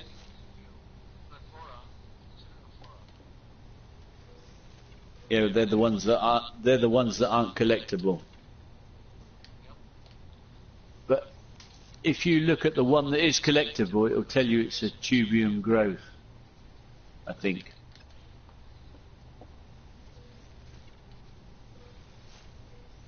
Or if you're on the other one, it's an ossified star. There's actually 11 different sorts of anomalous planet where you can collect stuff. So there's 11 things you can pick up.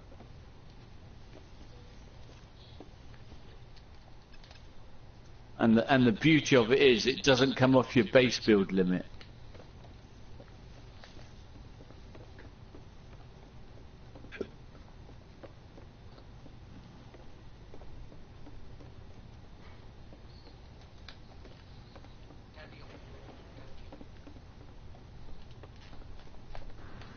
You trying to get some cadmium? I'll see what's around. Oh, okay. What resources you got there? Yeah. Cool. Yeah, that planet. I'm interested to know the name of that systems. I might have to travel there at some point.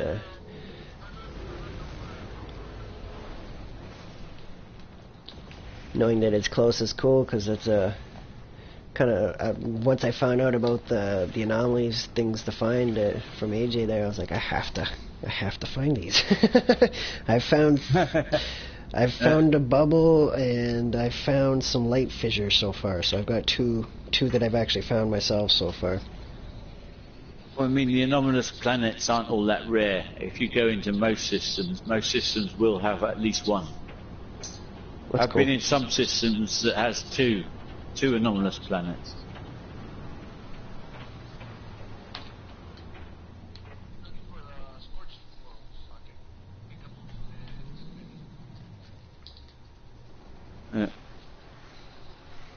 the They're not all that difficult to find either. Just choose a system that has 6 planets in it and go and have a look there. Or 5, a large amount of planetary bodies, and it increases your chances of finding what you want. Okay. With one walk.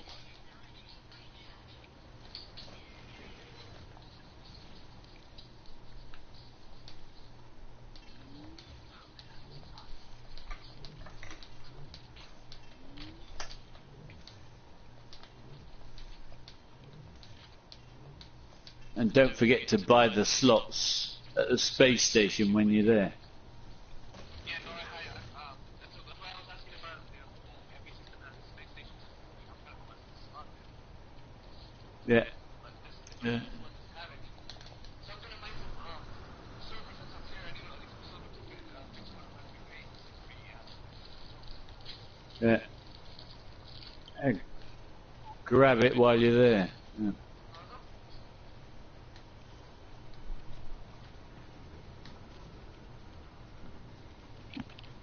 Multitasking.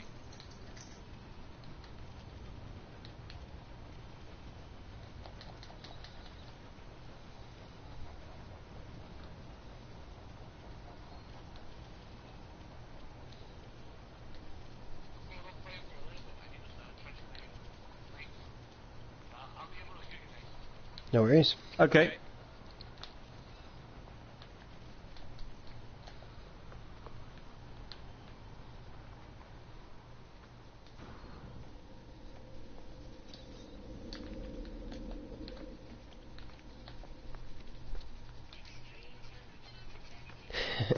I'm definitely getting caught up in the zone here, just building and gathering supplies and stuff.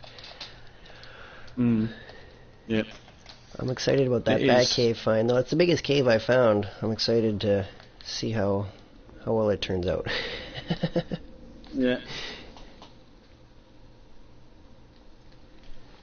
Yeah, building is an art form in itself, really. Ah, for sure.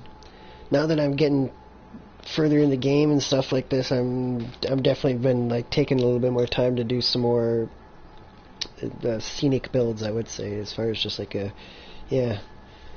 some awesome stuff. But I'm learning how to make things fit together and whatnot, and yeah, it's definitely, as I do it over and over again, the build improves every time, so I don't mind the practice.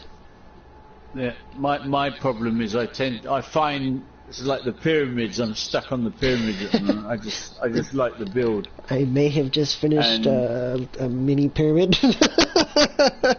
Like not even a minute ago. I just finished putting up some walls. Yeah. I had to try it out. I've kind of figured out a way to do it now. Yeah, it's cool. I can't get away from it at the moment because I just like it. I like the floor through. Like when you put the glass floors, man, that really stood out to me. Yeah, what I really did in my normal save was I actually put, or was it PermaDeath? I'm not sure. I actually put a row of glass windows. You know, I went up 2 plates of the pyramid, and then I put straight glass windows, and then went up at an angle again and put in right at the top before the closing. You know, the last 4 corners. I put in a row of glass windows to try and get more light in, so I don't have to put lights all around the inside. I like using windows too, man. It really opens things up for sure. Well, I don't like being in a dark hole. And the first pyramid I built, I put about 300 of those lights in there, and really? my game just died. And my base build just died because I was well over the base build limit, I think. It didn't like that, did it? And I had things like sofas and chairs and shit like that in there, and I had to go around deleting it all in the end to get my game to run properly. I had a similar experience with my tower I left build. the lights. I left the lights in, so I wasn't going to do that again. So I used glass this time, although it does not look like a perfect pyramid anymore. But I won't be using it until after Beyond anyway. So I could always change it.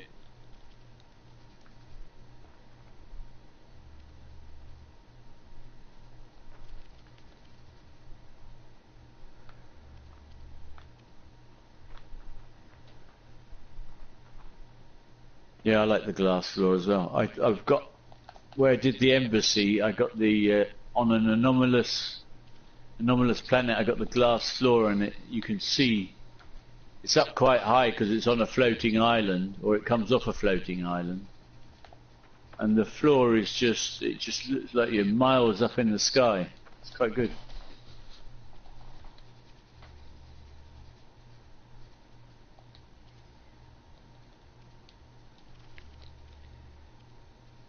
And the cuboid stairs are a tough one to work with. I guess it works better when you actually have the materials. That's probably why I'm having trouble placing it.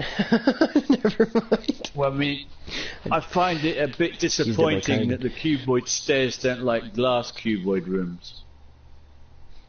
Oh right, yeah, they're a little finicky there too. Yeah, it's tough building stairs.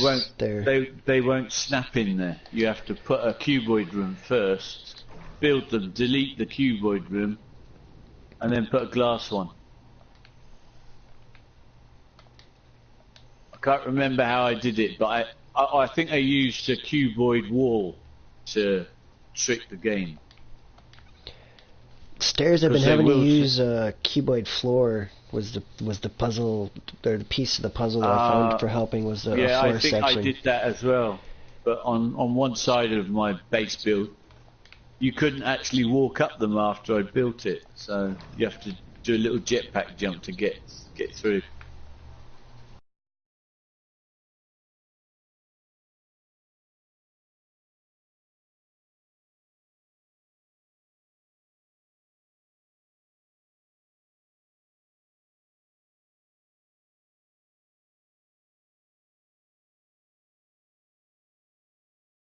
Take a trip over there at some point for that anomaly.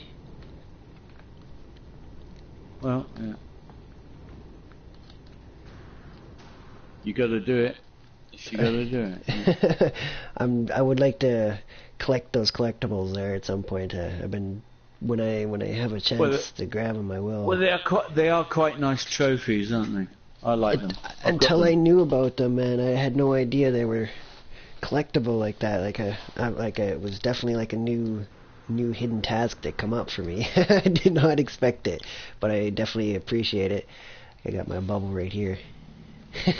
Well, I found it out straight away. I did. And me and another friend, we went round between us, collecting them all. That's cool.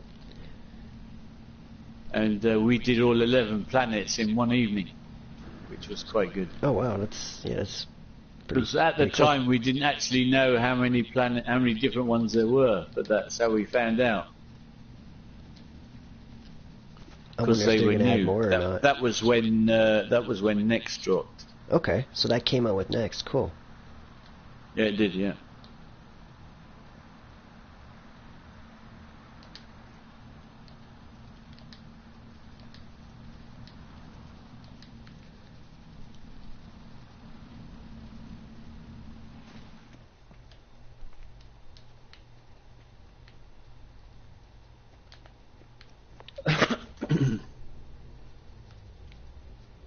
I mean, I really like it because you can do a lot of decorating at a base with those, and it doesn't actually come off your base build limit.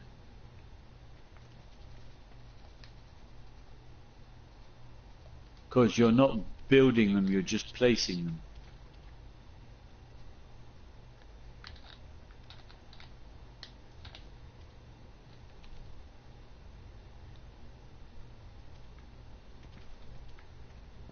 Out of carbon again. Okay.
Shouldn't get a carbon notification for a while this time.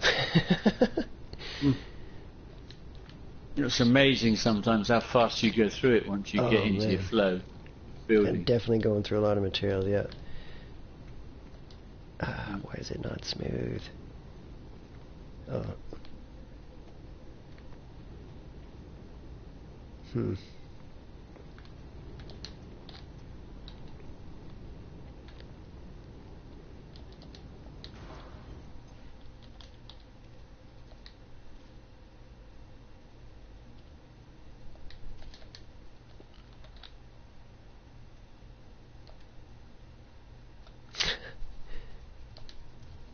Oh, really?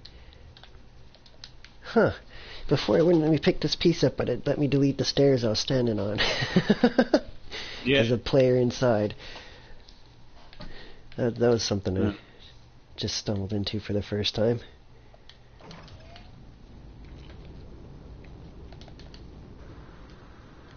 Or you're trying to colour everything and it deletes it all of a sudden because you didn't keep your finger pressed hard enough on L2. No. Yeah. And it switches to delete instead of colour then. Yeah, that might get me. Basically, I've done that loads of times. It's quite annoying, especially if that piece was difficult to snap. I stopped playing Fortnite because of a similar issue there, where my finger there just barely twitching enough and causing the trigger to go off and stuff like that. Yeah. I get the occasional twitch in my hand and stuff that causes me some fun like that. Yeah. Shooting your mates. Yeah, it's happened. And then there's times too when Green Chest would come walking in, as we called the fourth man when we were a 3-man squad. Their fate was unfortunate, but we liked the loot they bring us. Yeah. Yeah. You just hear on the mic, Green Chest coming in. Yeah, gone. Gun fired. So-and-so was left.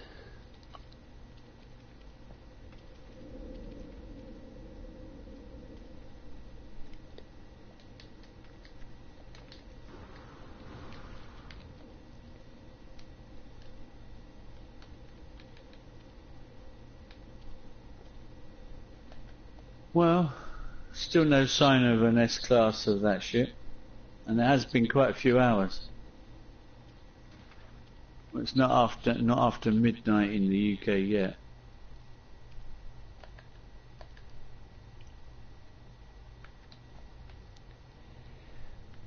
might be on a 24-hour timer after it was picked up. So that Might would be. put it tomorrow lunchtime. So I'll just go off exploring, I think, if it doesn't come in the next half an hour. And come back another time. Chasing the unicorn. Yeah, I might go looking for my unicorn around here. I've not been around this neck of the woods much.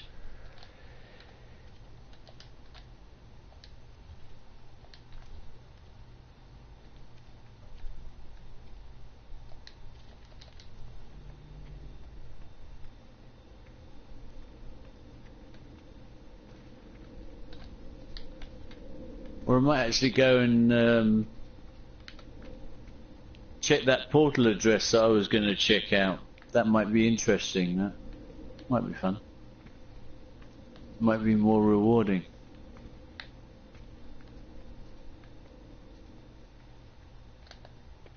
Where I found a similar version.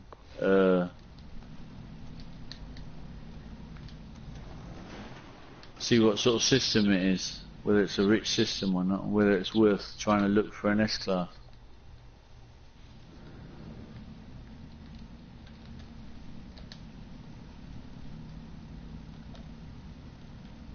Down this over here, because should do a hard save here. Got a nice set of stairs in. Yeah. It's Don't want to finally, lose them again. yeah, I'm really happy with the way they went in there, nice and smooth too. Took a couple tries though. Me being like picky like that with some stuff when I'm trying to put this in here, but I just wanted it to be nice and smooth there. Yeah.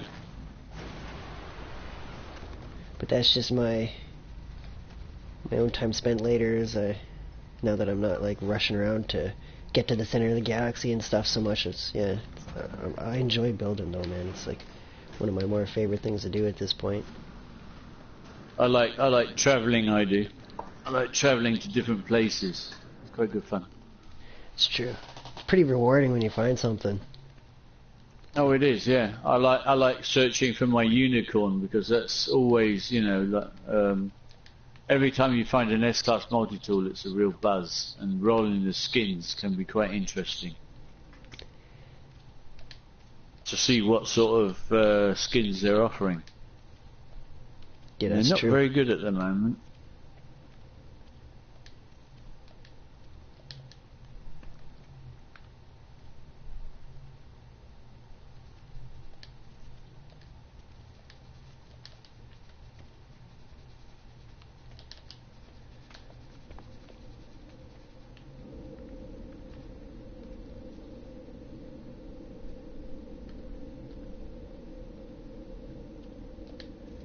My favourite systems to visit are booming systems.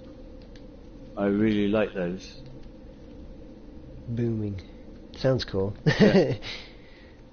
Well, it's more than opulent, isn't it? Opulent just means it's really good, but booming just means it's OP.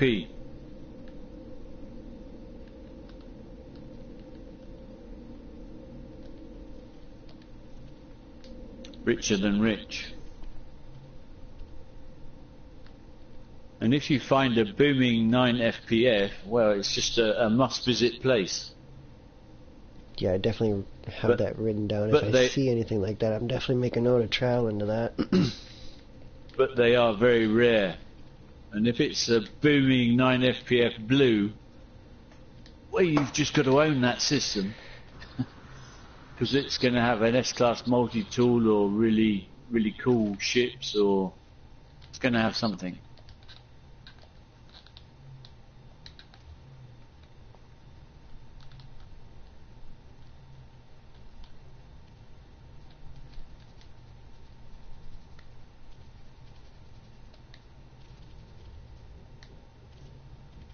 But, like I said, the more boxes you have to tick, the more difficult it is to find places like that.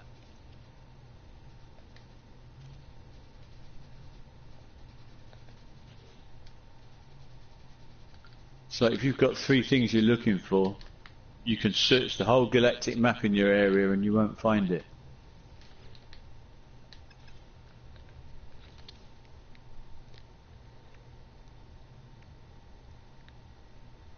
So you'll go further and see more if you just hit rich places. Just look for one thing. Just go and hit rich systems. I definitely do that because there's when I first started playing the game, I was like just traveling to everything like that was close by, and I was like, I'm not getting anywhere. So I kind of restricted my search to rich places just so I do cover more ground like that. Yeah. Well, I mean, I clocked onto the fact that you get better kit in rich places quite early, so it wasn't. When I first started, I was actually going through the same black hole all the time because I kept going back to my base through the teleporter. And I wasn't remembering where I left off, so I just kept going through the same black hole, so I was probably going around in circles for about a month. That's kind of funny way to learn. Before, I wasn't going anywhere. I was not going anywhere. Stuck in a loop and didn't know. Yeah, didn't know it. I didn't know I wasn't getting anywhere. So, yeah. I tested that on normal when I was first learning. I guess I was fortunate to check the names. I was trying to test to see if I could warp somewhere else through it, and it just brought me back to the same place. So on the second time through, so I didn't try any more than that. That was as far as I got. You've actually got people got a website called Black Star or whatever it's called, and they are actually mapping black holes. So if you use their website, you can actually, it will tell you how much warp fuel you need and which black holes to use to get the furthest distance and have the fastest trip if you're going somewhere. That's useful. Yeah, well, it's quite. And they sent a shout out. They were doing a competition for black hole data. Right. Okay. You could hand in black hole information to them, and they were doing sort of like a prize draw for everybody who took part. I don't know what they were offering as prizes, but that's cool, though. Good way to. They weren't cheap, I don't think. Yeah.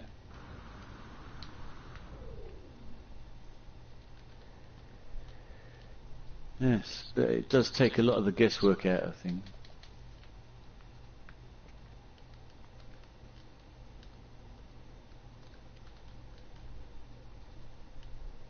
Quite interesting the way they explain what a black hole does, because it doesn't take you in a straight line towards the center. It can put you in an ellipse anywhere around the center of the galaxy. I've traveled as far as 1.2 million light years after going through one. Like, that's the furthest I've traveled. It was not even helpful. I was further than I was from the galaxy. I was actually, it's like you start around 700,000. It brought me out to about like 800,000 light years. So that was quite the leap. It's just the ellipse always gets smaller and smaller. Does it really? But it can actually take you, say you went through a black hole now, it could take you from here, or where you are now, to the other side of the galaxy. And you won't necessarily be on this side. So you can actually go around the galaxy using black holes, which is quite interesting, if you're not actually traveling to the center of the galaxy.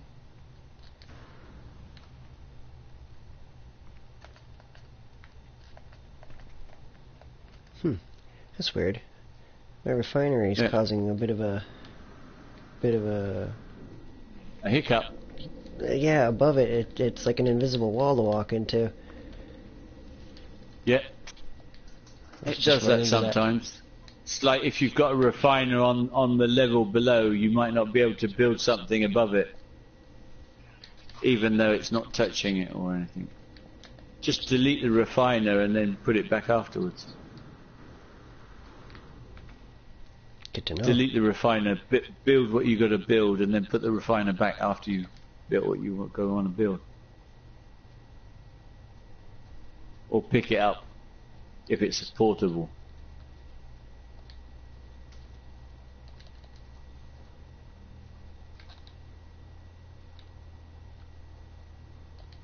Mine does that as well.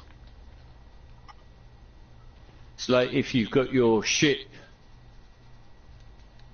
underneath your base, you can't build things above it because it says Starship is in the way or something. So you have to move your ship out the way, even though you're not touching your ship. It sort of has a no build zone all the way above the top of it. Right, I've gone through midnight in the UK, so nothing happening. Might try a reload, if that does anything.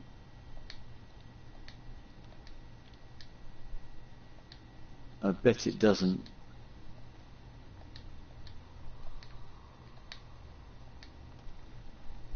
It's the server police. They don't want me to have a whole fleet of them. Slowing you down. Yeah. I'll sort them out. I'll come back tomorrow. When somebody else is on duty, and then I'll get it.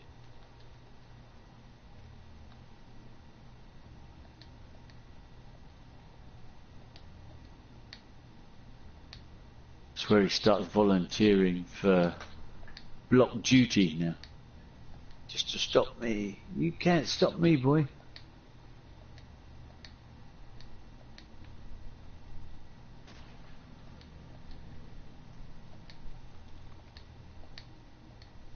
Right, just done a reload, see what comes in.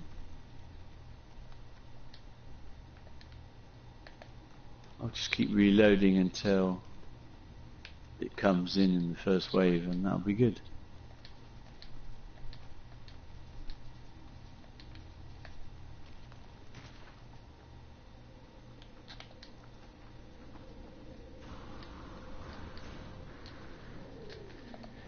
Well, it's not there. It's not there.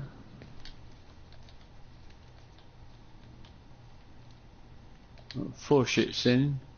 Mine's not one of them.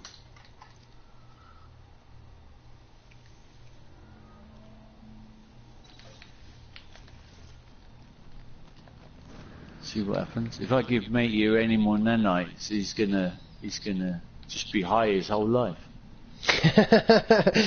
The Viking, or what are you feeding then? No, it's a traveller. Oh, the traveller. Oh, right. Yeah, it's a traveller. I keep giving him 15 nanites, which is one of the options you get with them, and he keeps giving me 37,000 credits. Is it the same with every traveller, or does that change? I wonder if there's a system better for No, it's the same. It's the same with every traveller. They have sort of a fixed communications spectrum. You can offer them 15 nanites, you can ask them where they came from for 100 nanites, or you can trade 100 oxygen with them, or you can leave. If you trade 100 oxygen with him, it might give you a Gek relic or a Korvax case or a dagger. If you ask them where they came from, he'll give you his grave location on planet, and you can get one of the glyphs from it. Unless you've got all the glyphs already. I've got all the glyphs on this profile. I did that to go and pick up crashed haulers, S-class haulers. I use those to expand my fleet quicker. Whenever I start a file, that's one of the first few things I'm beelining for, is to pick up those 2 haulers. Yeah. Oh, I don't do crash ships. No, I like anymore. The fixer-uppers, No. man. I have a little bit more pride in my ship then. Like, I put the work into this thing. I like to go farm the materials and stuff though, so it's actually like a little bit more of a task. Yeah. No, I occasionally just I will buy buy and though. fix. I mean, when the vanilla came out, that was all I was doing was crash ships. Okay. And then when Atlas Rises came out, it destroyed it for me because you couldn't strip them out anymore. Oh, okay. Yeah, that would definitely. Because Force the person to before change they his had play. things like hyperdrives built in them, and you could strip them down and pull all the raw materials out and sell the raw materials. I was doing every 10 crash ships I found and stripped out, I was earning 500,000 units, which was a very good earner back then, because the most you could earn was selling a Gravitino ball or a Vortex cube or an Album Pearl or something. When the game first came out, or growing Nip was a good earner as well. And if you had the don't even think they had circuit boards or liquid glass. I think that came in later. Oh, really? See, I joined Yeah. after all of that, so it's all just like part of the game, essentially, for me. I didn't realize that it was all added in that late. Or It later, was. anyways. I mean, Didn't come with it. There was, when the game first came out, there was no big earner. So, yeah, I think I'll be coming back tomorrow. There's not a lot happening there. I'll just reload I again. wonder if they'll increase the money cap or not. Not that that's a big deal, but it's nice to... I'm hoping they'll bring in something where I can spend it all. That's seriously a challenge for you at this point. That's a good problem to have, though, I think. Well, it opens the game up to you. It takes a lot of pressure off, doesn't it? I mean, I can just it's more explore if I want enjoyment to then, now. yeah. And I have all the ships I enjoy riding in, and I like my setup. I'm happy with it, and I could just cruise around enjoying the sights. Chasing unicorns. Go looking for unicorns. I can visit planets and look for large animals, or I can go around hunting for unusual Wildlife spotting is systems. definitely fun. That's another cool thing to do, yeah. It's good that you bring that up. Just looking forward to see what Beyond brings us. Get my VI headset on and get totally blown away while I'm driving around on planet. I really hope we get some first person on our rovers and stuff. I think that would be nice. Apparently they're completely reworking the interior of the cockpit, so you'll be able to look at all the dials and levers. Wow. And it's going to be quite intense in VR when you get in your ship and out of it. That'd be cool. Although, yeah, it will be, because you'll be able to look much further around your cockpit, I think. Yeah, the head And not movement's just really restricted on. It is very restricted, isn't it? Yeah, absolutely. I was like, how am I supposed to first person pilot or like fight when I can't do my head? I can't even look up to see where the enemy is when I'm in a tight turn, or not very far. This is a big one. I mean, as a fighter pilot, you would be able to look out your canopy and see him. Like it's like you only have head movement. It's like you don't have no twist in your body or No neck. No neck or whatever. Yeah, you're very some sort of injury or something limiting this person's movements. He's a little stiff really, right now. Slept the wrong way that night. To me, it looks like you just move. You can only move your eyes left and right. You can't actually move your head. He's just stuck. Yeah. He's had a serious injury. He's fused all the way up on his spine. This his neck's fused. Yeah, he had a serious neck injury. Arm wrestling with a Vikian. Yeah. Arm wrestling injury. Yeah. Neck broken in 21 places. Yeah. It's all been screwed and glued. Screwed and glued. Can only move his eyes. Up, down, left, right, and that's all you get at the moment. So I'm hoping that they're going to bring in more field of vision in that respect as well. Would be nice, yeah. Because that would That will make PvP more interesting, because that's one of the big problems with PvP, because you can't actually look around in your cockpit to see if you need to go faster or slower to get a tighter turn. The canopies, though, I noticed the way they're designed actually kind of restricts the field of view, actually, too. There's just the way most of the ships are designed. There's not much of a... Depends which one you get. If you have the bubble canopy, that shouldn't restrict it all that much. But if you get the Russian flat canopy, that one's quite restrictive. I call it Russian because the Russian military couldn't actually build curved canopies for a long time. That's why they used flat plates, because they couldn't build curved stuff that was strong enough to withstand it all.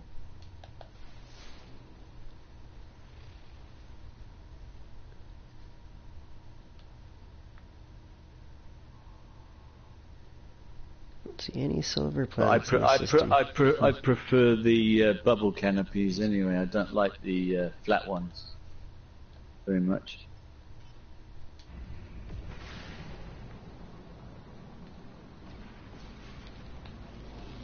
I had a shuttle on one startup, and because it was cheap, and when I got in it, my feet were hanging out the floor, and I couldn't look out the window, so I was flying blind for a while. That would have been... Not long, but a while. That would have been interesting to see. Yeah, it was quite annoying.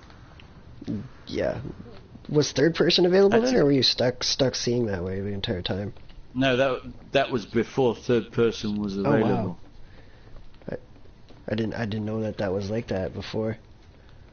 It was a later add-in too. That's good to know.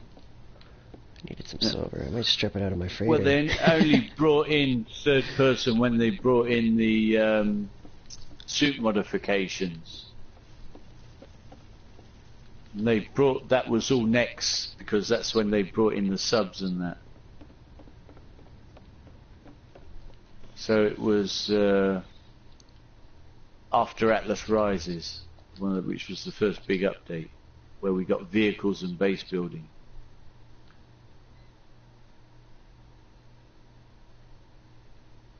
Yeah, my shuttle didn't survive long. I had to change ships pretty fast.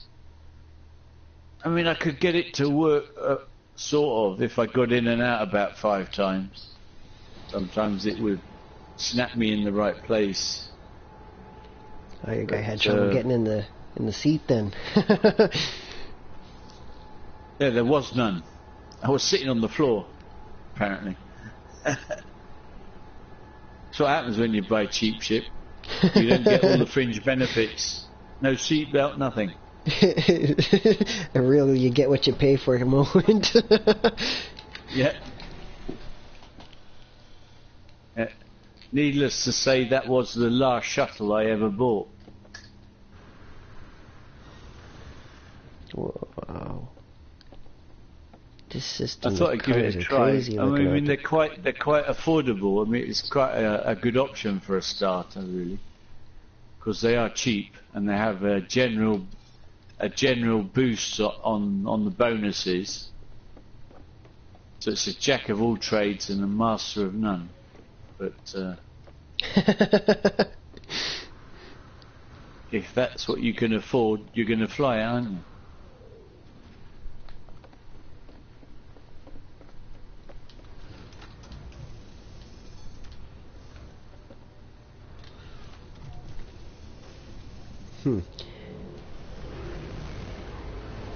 This actually turned out to be a lucky travel. I was just traveling to this place because of the name. It's actually a booming system, which was fortunate. Experimental, booming, and alarming, but it's just a yellow system. Nice. Don't forget to check out the multi-tool. Yeah, I'm headed to the station right now.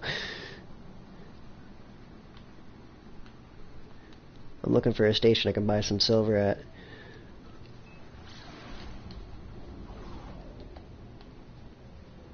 figured I'd warp out and somewhere new, some fresh territory to see what's there as well, sort of thing. So branch out a bit in the this galaxy. I haven't really been here much on PermaDeath or any other file, to be as far as I know. Doing some exploring there. A little bit of exploration in the search of materials. Yeah, breaks the monotony up. Yeah, I needed some just silver. Building. Yeah, I don't mind just building though. I do like the distraction though when I'm playing like this game style though, because I do like digging for materials and stuff sometimes, or sometimes I do just buy though too. It depends on what's available. I'm kind of getting a bit of an update on my list in a different galaxy on where to buy different materials and stuff too. It's a bunch of different distractions. I enjoy variation of activities. Yeah, absolutely. I definitely change my task very often. I do get bored with just travelling. I do like to get out on planet and have a look around sometimes. You never know what you're going to see, like a nice ship or something. I forgot to check the multi-tool. Turning back. Well, there you go, see? Bread and butter. Bread and butter. You might find my unicorn for me. Never know. I found a C theory of lightning. I think that was just a really bad rifle. Might be a pistol. Yeah. It's a pistol. 5 slots. Terrible.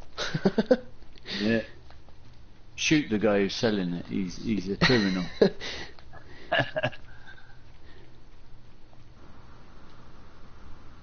There's a traveler in this station even? Cool. It's super green in here too. Just from like the color of this solar system, the way things are, the lighting in here. Yeah. Some of them are like that, aren't they?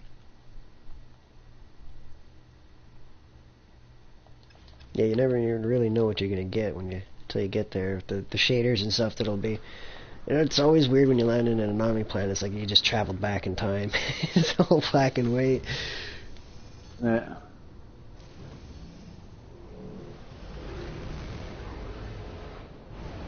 What planet we got?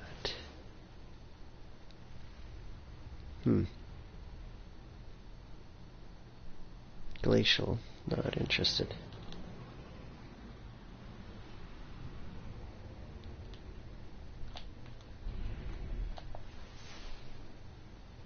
Prosperous, high-tech, begin. Green planet. Sounds interesting.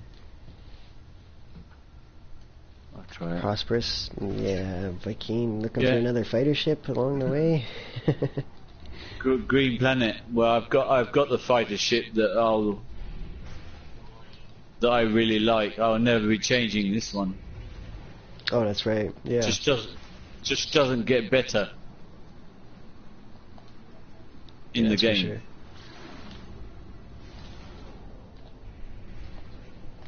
Maybe there's some on my ship. If it takes much longer, I'm gonna rip it out of the walls of my ship because I'm tired of looking.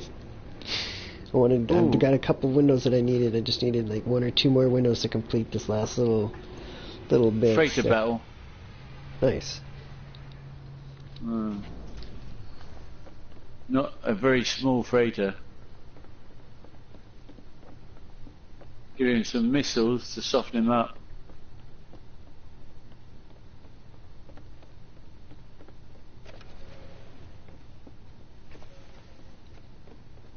Yeah, if I can't get it at this terminal, I'm just going to rip it out of the walls.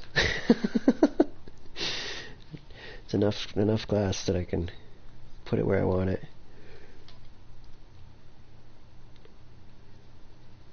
Come on, silver. No. Alright.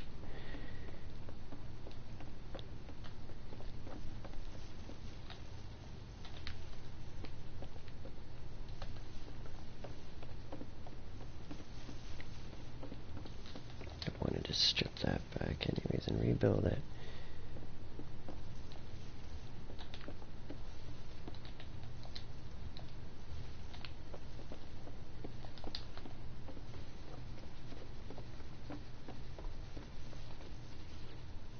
Yeah, that was a quick batch of silver.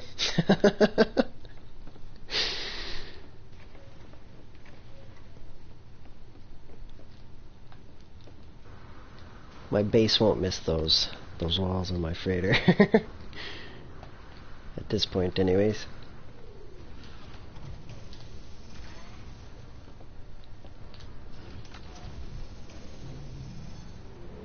Oh, heroically won the battle already.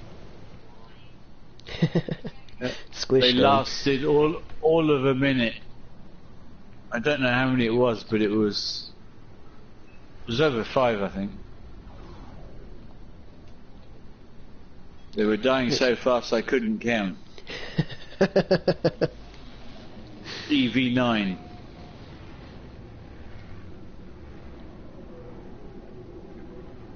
Whatever that means. It means nothing, I presume.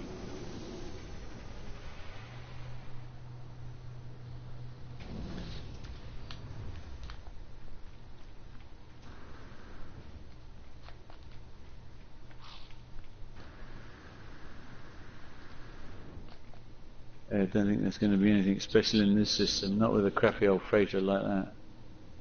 Captain Ab.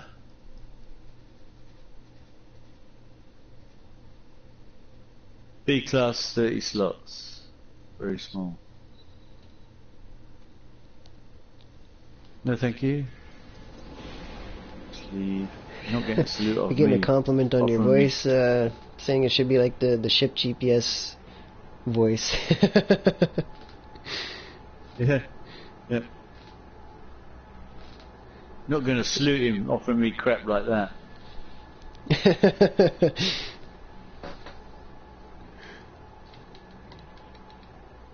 Right. I wonder if we'll ever get the option to have another voice.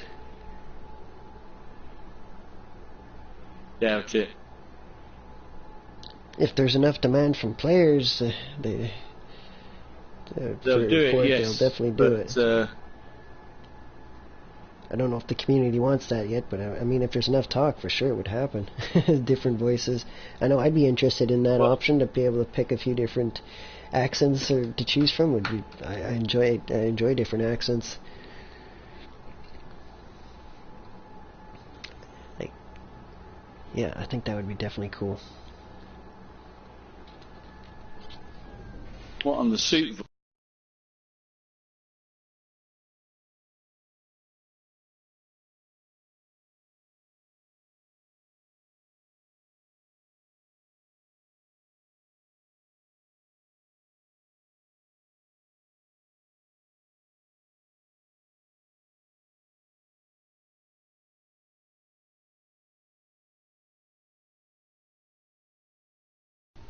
No point in coming here again. Must have good ships then. The rest of it's this bad. A28, that's not really getting my pulse up at all.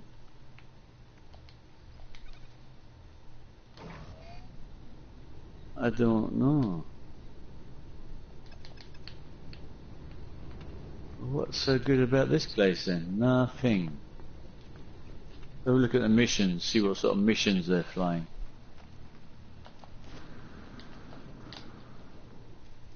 Only two for VKN, that's not bad, really. That's quite unusual.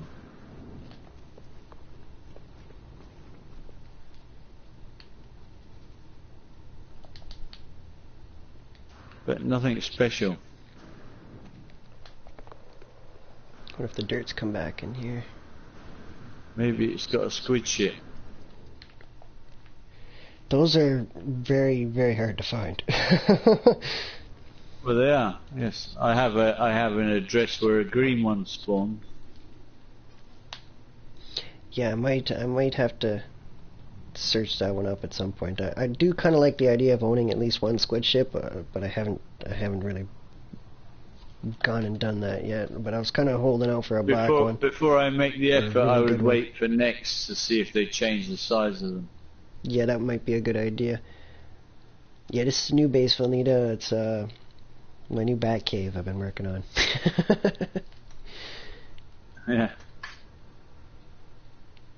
Got 4 landing pads, and it actually loops around back on itself, this cave, which was kind of a lucky occurrence.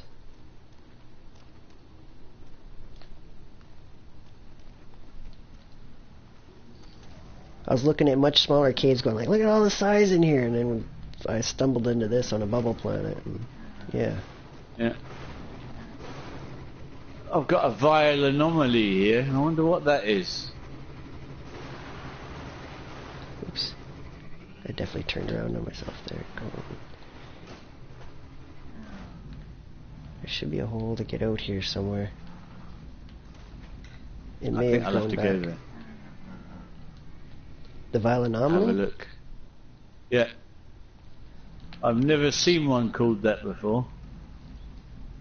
Well, that's a nuclear planet, radioactive. I think I'm going to think I've only seen one of those so far in my travels. Maybe two. That's definitely not a common thing. Well, I've never seen a planet called Vile before. Which means it's horrible.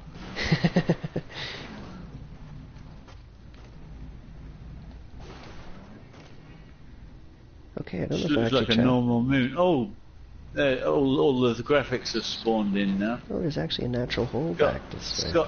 I haven't got gone this far in the like all cave the before. Got like all the stalactites on it. Looks like it should be underwater. Big old crabs here.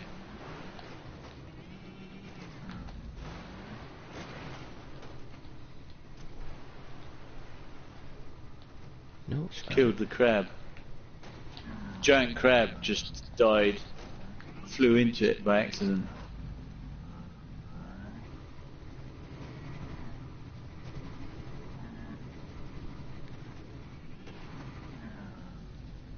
Ooh, yeah, that's a good idea, Valnita. Saying to put a vehicle ramp down there. I might have to start a Going race to land initiator and to get put that. out. Get your claim on that one, or get it in the log so you can find it. What's that? The That, vile planet? Yeah. You're getting it in the discovery log? Oh. Right there. See, that's the loop. Okay. I drove too far the last time. I was like, I can't even find it. I drove right past it. That's over a 3-ton crab. Oh, wow.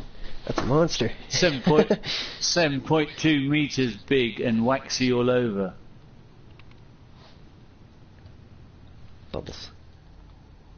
And it eats stinging leaves. And the notes are it's waxy all over. Nothing really interesting there. Weather, corrupted blood. It's raining blood there? Holy smokes. No, it just says under blood? weather it says corrupted blood. Yeah, that's Not raining. Not raining blood. But that's what I've heard rumors of rains, like raining blood, like that might be the planet that does that. Corrupted blood sounds like it would rain blood anyways. That's I haven't actually seen that myself. See if it does. I've not seen that yet. I think that's a myth, but that was only something seen. Yeah, I overheard that in a video. Whether it's true or not, I don't know. Right? So could be a myth. I don't believe it would be. Yeah. Oh, a few birds flying around. That's what I'm looking for right there. Bubble. My bubble. Got the birds. I found another bubble. That's my second one. I got 2 of 8, Ned. 2 of 8 for discoveries. Animals. Oh, nice. Moving on up. It really is a big old crab, that one is.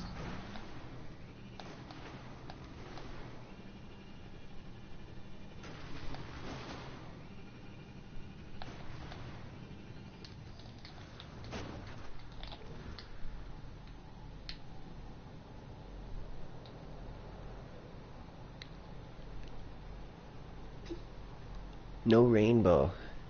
Man, that reminds me. The Gemini, AJ was saying that the planet that actually has a rainbow chance on it. He's seen one yesterday, right? A rainbow? Yep.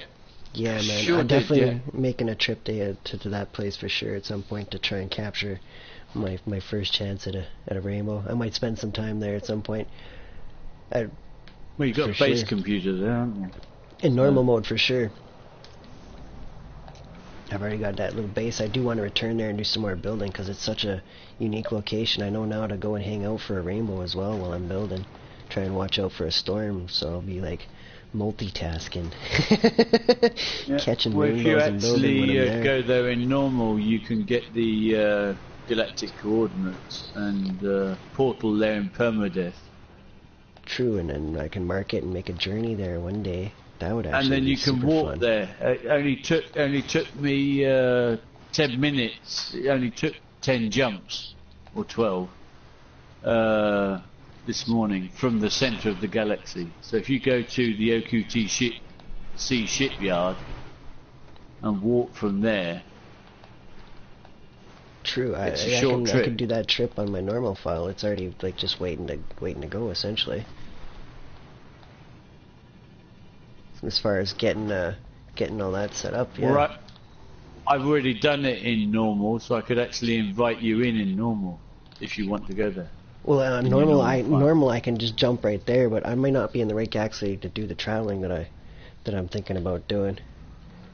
Oh, right, yeah. That might be a kink in my plan too. Well, I can invite you there if you really, really want to see a rainbow. I'm sure if you're patient enough, you'll find one anyway. Yeah, eventually.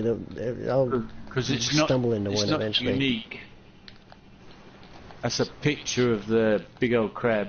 It'd be a cool place to find my first rainbow, though, I think. Well, it would be, yes. See if I can find another bubble. Right. Ooh, there's another.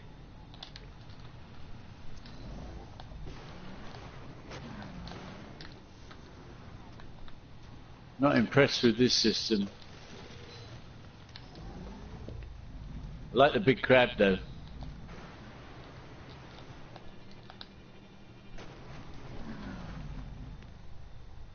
Don't really need it. A caustic planet. Fungal mold. Yeah. Seen enough of them.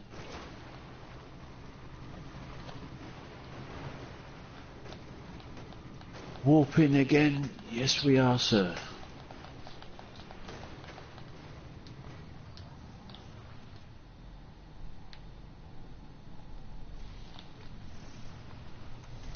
Yeah, I'm just trying to get some more building and stuff done here because my taxi back here into the system with joining is...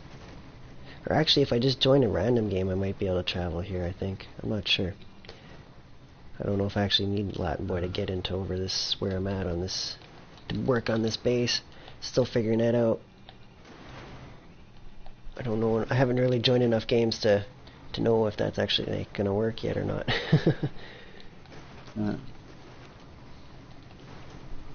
My list of travel is pretty limited on my Permal file. I didn't even know you could have more than a page there, so I just got to my second page today. I didn't even know that was an option until I built my portal network and stuff like that too. I definitely, I should grab that. That definitely was a missing piece to being able to travel. I got so many addresses. I have trouble knowing where I want to go.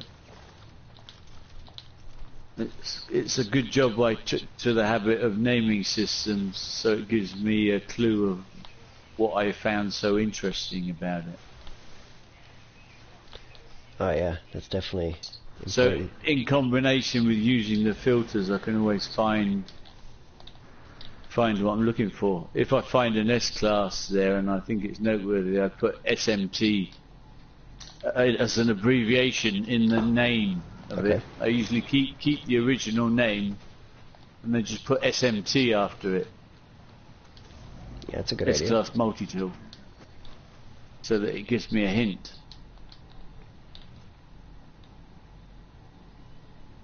Now which one it is, obviously I don't know them, but it doesn't take long to go and have a look. Or if it's really good, I put a base down, like I did at the other one.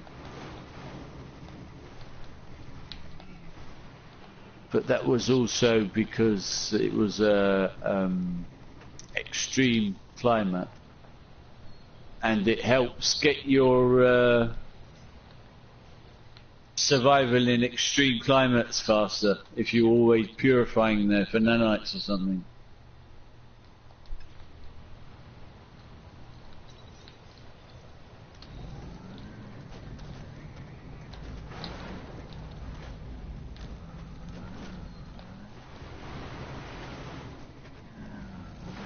I haven't done a real big nanite run of late. I did, a little bit earlier though, I did go grab a couple cords that I need to throw through. Yeah. This is a pretty dark system. No sunlight here. Permanent night.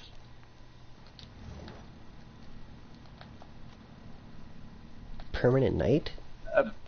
Yeah, it looks like it. A breach planet. The sun's on the wrong side of the system. Huh. That's an anomalous planet as well. Breach planet.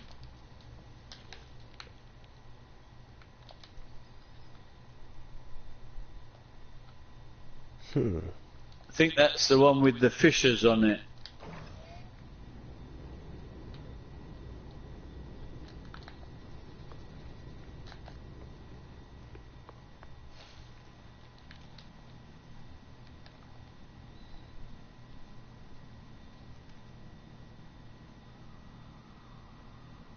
Able to build 369? What? Holy smokes.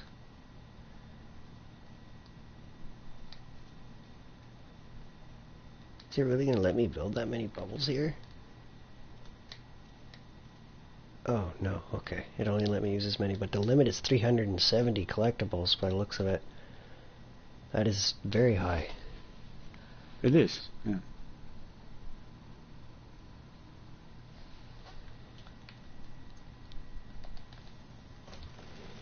Okay, smooth.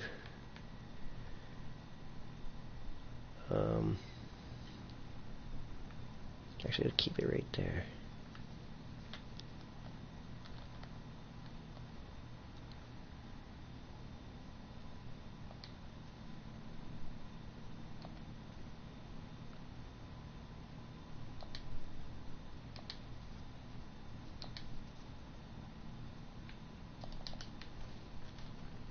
Good enough.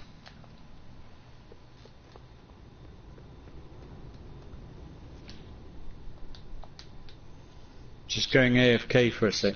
Yeah, no worries. It's just chipping away building here. I'll be on for quite some time doing this.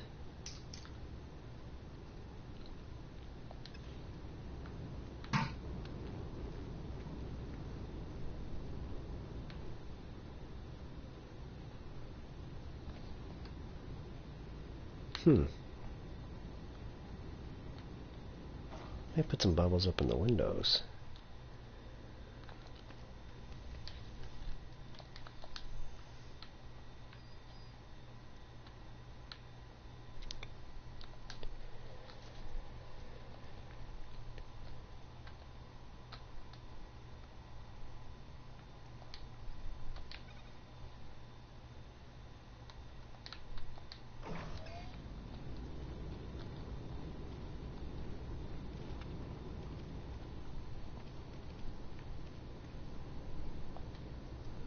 I need cobalt.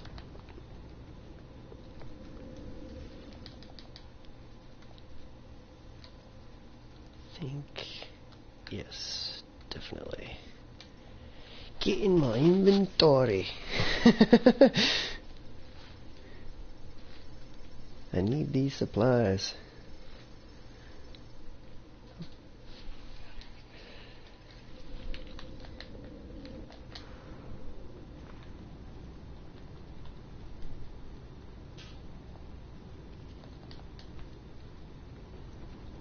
Gonna leave that there so I have like a natural, well not natural, but I'll have a light there coming off of that to make this place not so gloomy.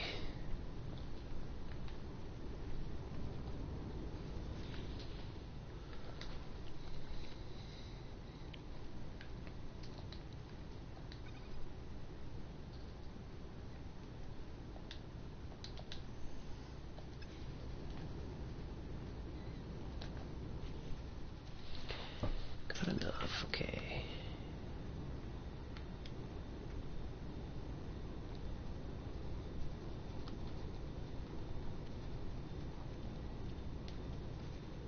probably not gonna work there.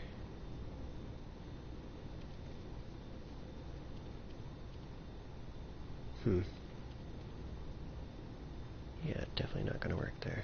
Okay.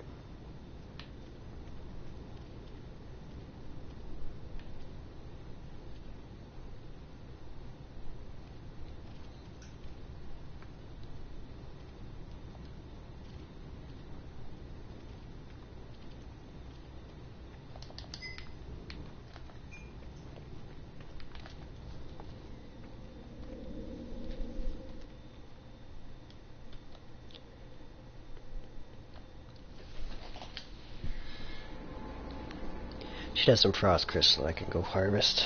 It's like, why am I wasting time refining silver?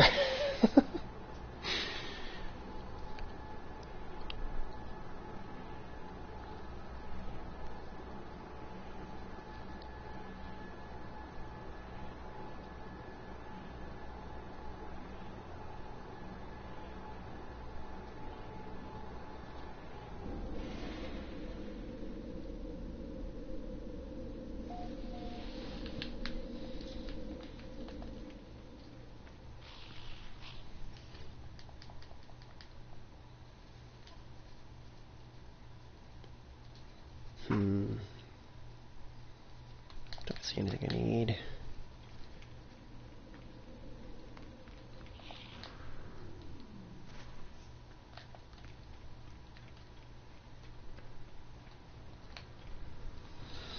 Yeah, once I discovered that cave, I was like, I have to build a Batman-inspired setup in there. It's really cool though that the ship lands. You can actually take off through the ground, which is kind of unusual. Did not know that was a thing. It's a little rough. I mean, it's sticky. By sticky, it's a rough takeoff.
I was just thinking about the storyline and Okay. I think if they do increase it, I have a suspicion of what direction it's going in. The story. Think.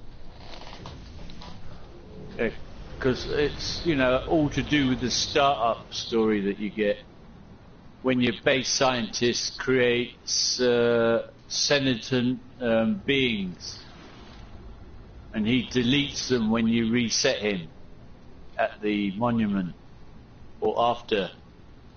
And I believe that those sentient beings lead on to creating the Atlas. Okay. Or making sentinels. So I believe it would go in the direction that we actually create the Atlas with our base scientists. We like those a loop. Yep. There's a word for it. I'm not able to recall right now. Like a temporal loop or something like that, or yeah. I think that's gaming is created by the users. It all ties in my logic, twisted logic. I wonder if a person makes it through all the galaxies, does it bring you back to the start? I wonder if that's a thing or not. I wonder if anybody's even made it that far. Someone has done it.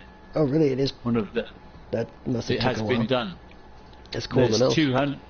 There's 253 galaxies, and if you go through the center of the last one, you come back to Euclid. Wow. I'm probably going to have to make that trip on my normal file, because I want to get back to Euclid, because there's a place I found that I wanted to build on, and that'll definitely be a final building location at some point after I've done a lot of building. I'll do something real nice there. As long as I can still find it. Before I knew that, I actually deleted a 700-hour PermaDeath file because I was in the wrong system. And I wanted to be in Euclid for when Next dropped. Oh, really? Yeah, and I started again.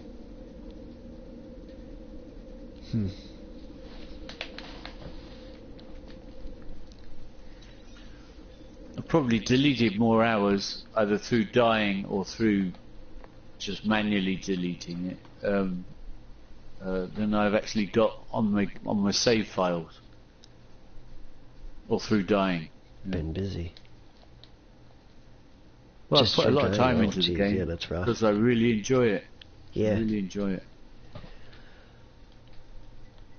Being semi-retired, I have the time.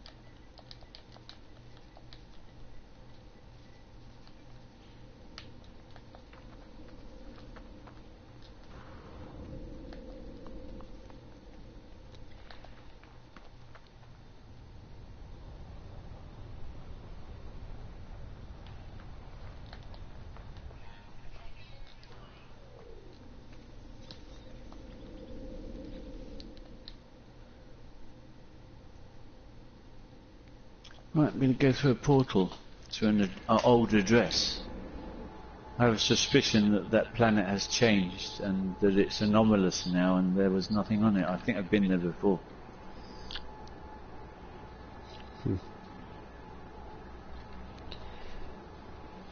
I think I've tried this before, but you've got to try again. Might get lucky. Yeah, one way to find out, right? Go and check.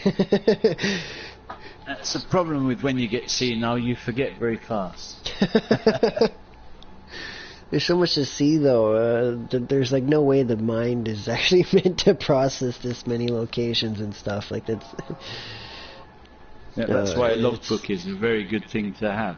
Definitely helps. I definitely make use of one here. I need to pick up some little like marker things so I can put some tabs on it, so I have a way to get to different sections quicker. Yeah, post-its. Yeah, something like that. Yeah. Something of that nature, some post-its or something to mark the Or edges. just make different chapters and leave lots of space between them.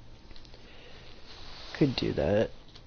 There's definitely like there's a couple dividers that are in here too that can make for like completely different sections. That like it's got like a slightly thicker like yellow page every like I don't know how many pages in this book, so different chapters for sure. Just fold over a corner. Yeah. Yeah, that's one way to make it work. Signify For now. a new chapter and title each chapter so that you can scroll through it faster. I'm trying not to be too mean on this book, though. I have a feeling it's going to be one that it's going to see a lot of use with how much I plan on playing. So I do try to be nice to it for now. Oh, I don't worry about it. If it gets beat up, I just start a new one.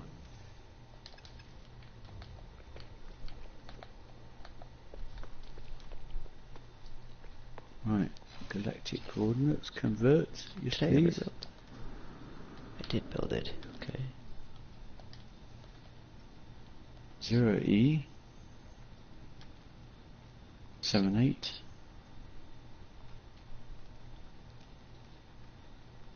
0084 0FFE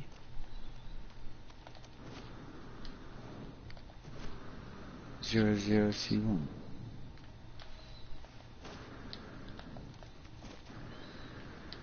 Now why hasn't that gone off? Because it didn't take the zeros.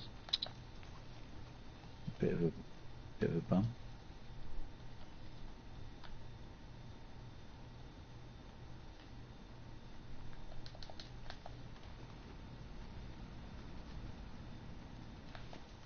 Oh, there we go. One portal address. Another magical mystery tour.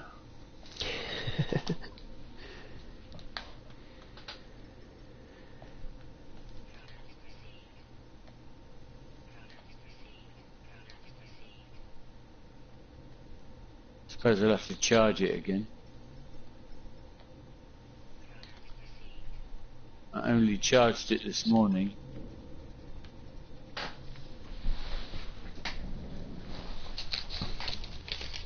Yep, it's gone off. Every time you dial a new address, it wants charging again.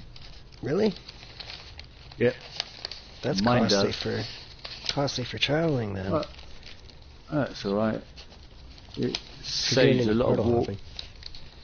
Alright, At yeah, it least you definitely can saves get, a lot of work. at least you can get there. Yeah. That's the recipe I'm looking for. Because this is an address from a previous game file, so I don't actually have the address in my discoveries book. I don't believe. That's what I like about the game. It has a certain level of consistency. If you found a place and discovered it and go back there, all the stuff you saw there before will be there again. Unless they've reset the galaxy in the meantime. And the planet has completely changed, which was the case with one of the places I went to, or went back to. I actually had one place that told me there was no fauna, and yet on my discoveries list I had 16 animals. Kind of contradictory. Yeah, and they were still running around there.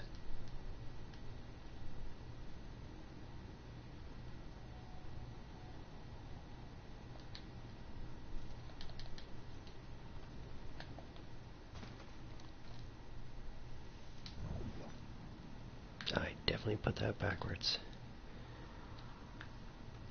Right, 1-1.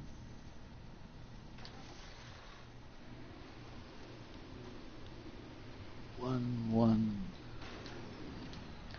13 2 1 6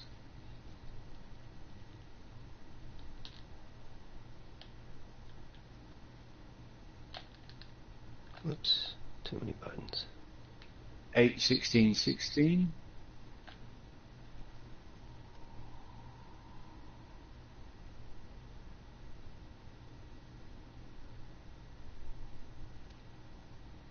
Seven, 8, 10.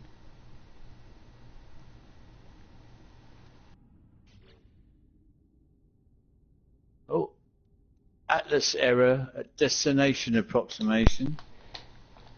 Uh-oh. Get your mind out ready, Ned. Gonna get stuck. I just got cut off by my controller there. Yeah. Battery Maybe dying. I should put that in again. Perfume, that's definitely a... Why I can't place it. Maybe it's in a different maybe it's the wrong galaxy. Maybe. Might be.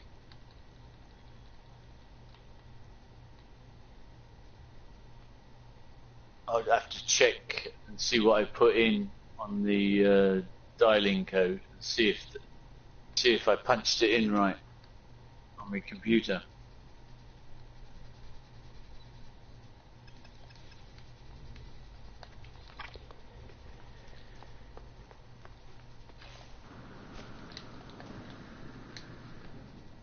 Well, it says alien multi-tool system and that I discovered it. So it's the right place, it's just the wrong planet. Pretty cold here. It's the right system.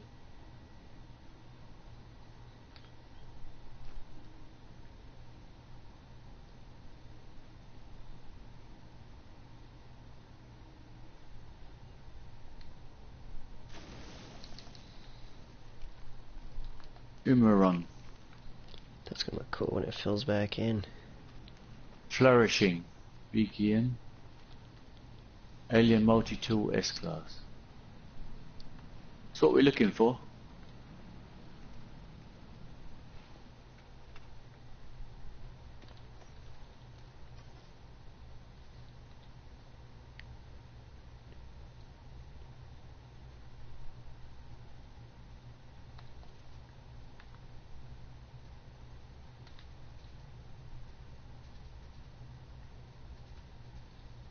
Got lucky, I imagine.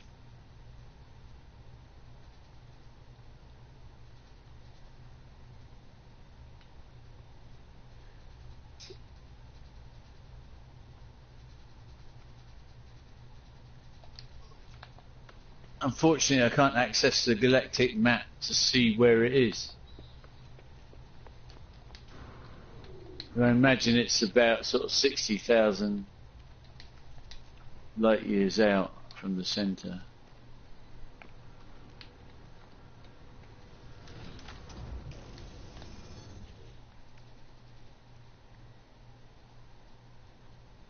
Well, that's not an S-class, is it? It is. A 10 slot S-class. With 31% on mining and 48 on the scanner. But it's not actually an alien skin yet. I have to have a look at the planets. Usually I put the one where you have to reload. That's got high mining stats. Yeah. Discoveries.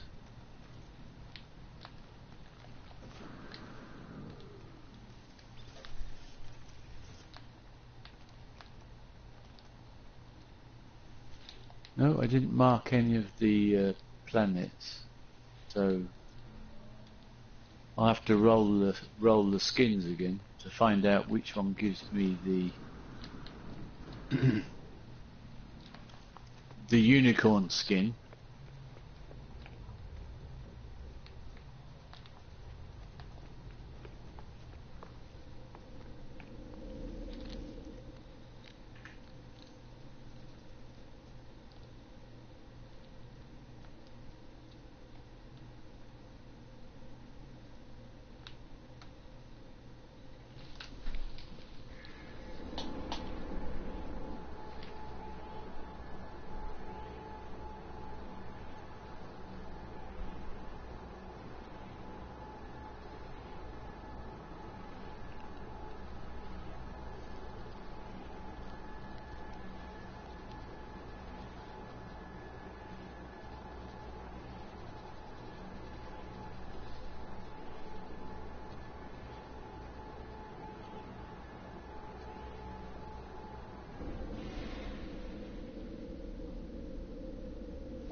Might actually be worth just exploring this planet to see if I can find the 24 slot version.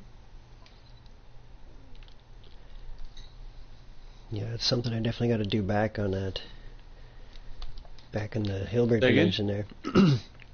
There's an S-class station that we were talking about in the past that we had stumbled into that I still haven't gone and done the planet hopping on yet. It's something I definitely have on my to-do list, but haven't done yet. Yeah. Well, it's worth doing. Yeah, definitely, especially if there's like alien or experimental kicking around in the system. Yeah. So it's a real buzz finding your own. Yeah, that's for sure. Quite rewarding.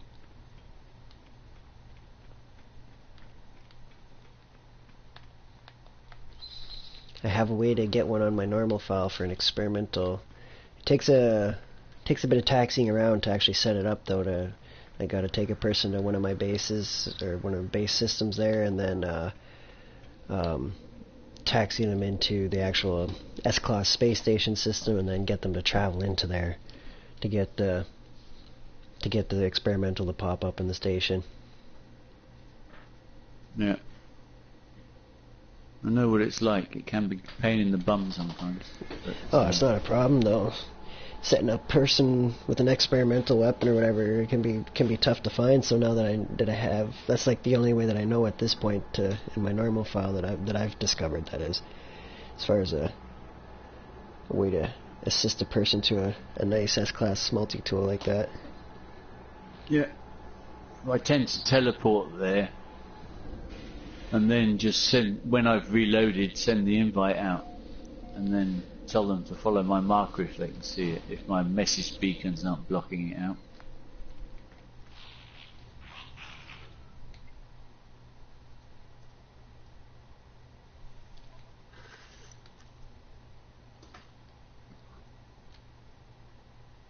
Luckily there's only 3 planets in this system, so I should find it quite soon.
I might actually break 1 billion units later today on this file. If I go run the lap on my my farms and stuff, it wouldn't be a problem. I just been dreading the harvest. Yeah, it would be a nice point to reach before beyond on this file. If that's definitely a safe amount of cash to have. Yeah. And it's especially meaningful because you did it all yourself. It's I wouldn't say it's been all myself though. I've learned from others and stuff on how to set these up and stuff like that. But it's been a great. I definitely, yeah, I do appreciate the work that's gone into it. Keeps me busy. Yeah. Oh, fungal planet. Right, let's go there. Try that one.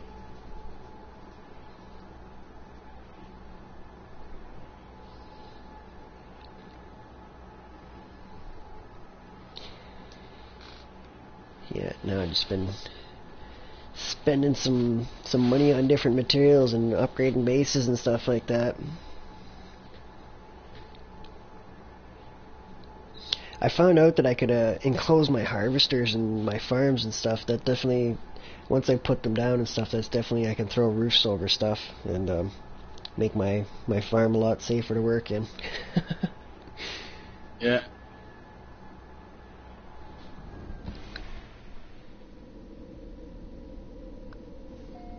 Which reminds me, I actually really should get back over to some of my farms like that. My fungal farm in particular could use a roof.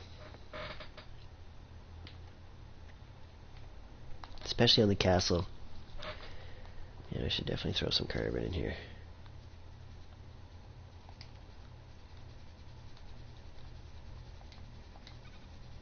I'm gonna go build over there. I'm gonna need a lot of carbon.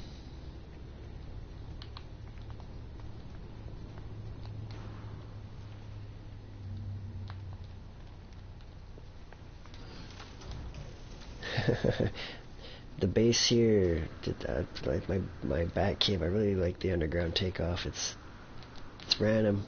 It's kind of scary. Yeah, radical, yeah. Not sure if you're gonna make it when you're taking off. Like that, it might be a scare for the rune of a PermaDeath file. Like that's the risk you take with takeoff underground. Well, just hit that reload before you die, and you're good. Yeah, definitely. Yeah, that's definitely in my mind when I'm taking off for sure. Like, is this the time that I die when I'm trying to take off or not? If your shields are in danger of disappearing, just reload that sucker and call it up on the surface. Charge your launch thrusters and get it out of there.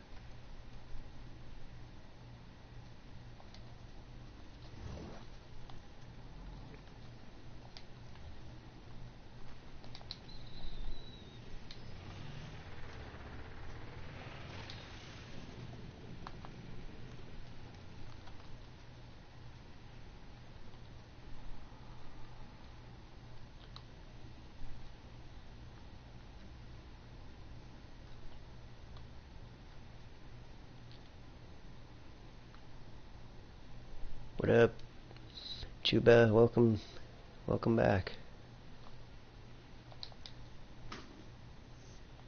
Oh no, that sucks. Just broke your headset. That's bad news, that is. Yeah, that is. I like my headset, it's great. It's got a boom mic on it with a bendy, it's bendy, and it's on a 3-pin plug, so if it breaks I can swap that out. Oh, that's convenient. And it's got a cord on it, so it's not rechargeable. It runs off the controller power battery, which is good. Yeah, I definitely prefer that myself. It makes like the lighter headset, and like you're gonna be changing controllers anyways, so yeah, might as well run off one battery instead of two. Got multiple controllers, so yeah, not really worried about. Well, I'm worried about the batteries. It's only good if you're emptying them and charging them all the time. So. Right. I actually messed up on my rotations there because I pulled my cord out to back up my save, so I'd unplugged that cord and then I'd never plugged it back in. So when I plugged my controller in, it wasn't actually charging. I ran into that problem last night. Yeah, that's a bit of a mistake. Yeah. Yeah, that was a big mistake. I've actually got extra external fans on mine. Oh, really? That's a good idea. And the setup on it gives you one extra USB socket as well. That would be very, very nice for charging. But it's quite good because I can leave my external USB plugged in all the time. So if I want to do an external hard save, I can just close the application and bang it straight in there. Yeah, you're not restricted by your. So I don't have to actually have to unplug and replug stuff in anymore. That helps me not to forget.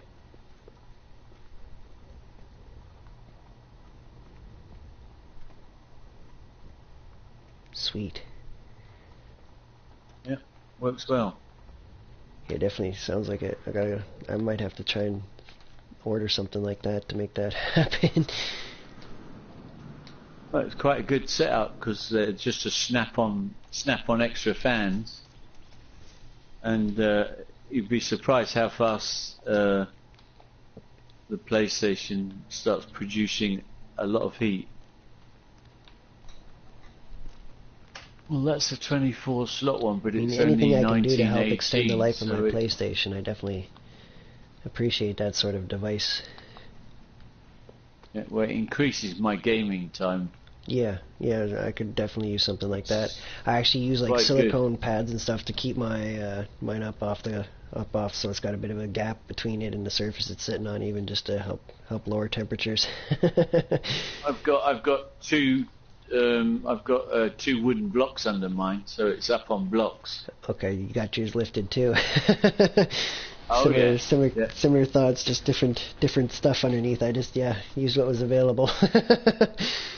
I use what was available as well because I'm actually a carpenter, so I've got lots of wood. Yeah, make use of what's available to you, of course. Yep.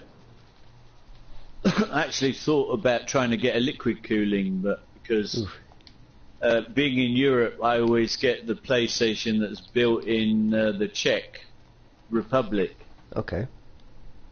And they don't actually spread the thermal paste properly on the graphic card. Okay, so it's a little issue with heating. Your graphic card overheats fast as hell, and you get graphic freeze.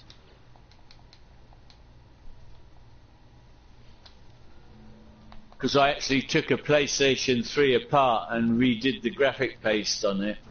Mm. And no, it was mine from new, and it was only 3/4 covered. Yeah, that's definitely interesting. I don't know enough about to know if it should be fully covered or not.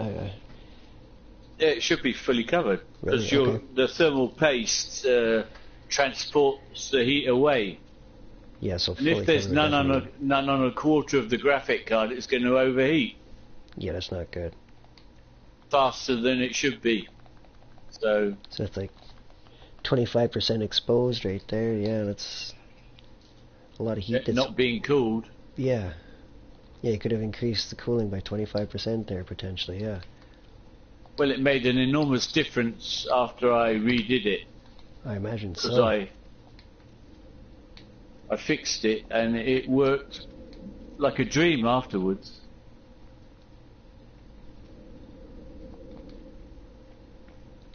But I was playing Days Gone, which makes the PlayStation work very hard. And the PlayStation, my Pro, which I have now, was having trouble supporting the game. So I have the suspicion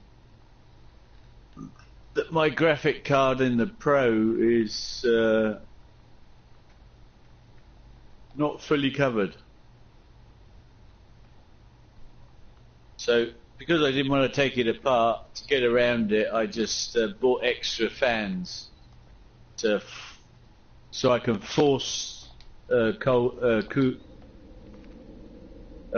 air through it, through my PlayStation. Because I got it up high and away from all dust sources, it doesn't suck more dust in because of that. Yeah, that's a good thought for sure for extending the life. Yeah, try to keep the dust out of them too. Occasionally I'll hit mine with the vacuum just to give it some cleanup sort of thing there. Yeah.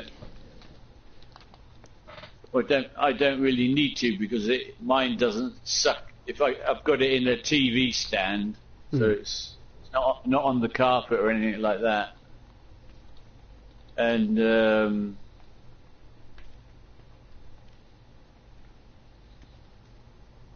just keeps it away from dust. So when it's really blowing the fans, it doesn't suck more dust in.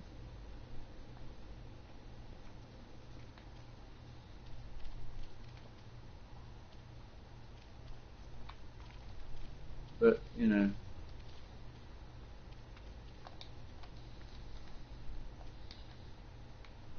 Now, there was a trading post around here somewhere.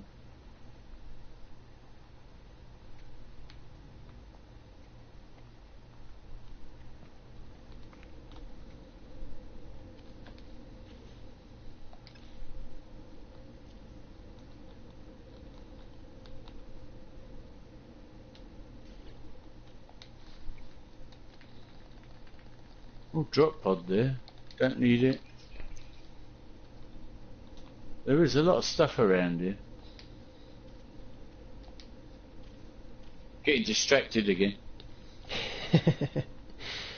AOS.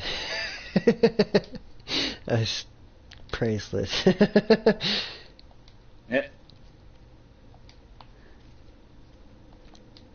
Adult Ooh Shiny Syndrome. Yep. I definitely Oh, excel look, at that. shiny, yeah. Very cool.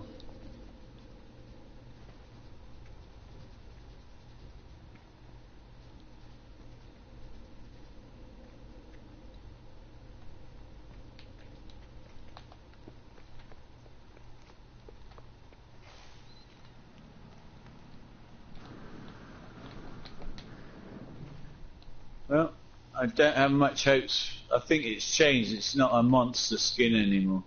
Yeah. See what Last Planet reload here. See what that says. But I doubt it'll be more than 10 slots.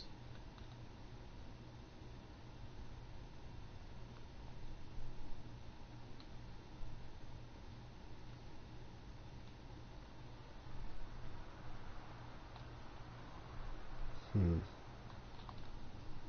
do it there. That'll do nicely.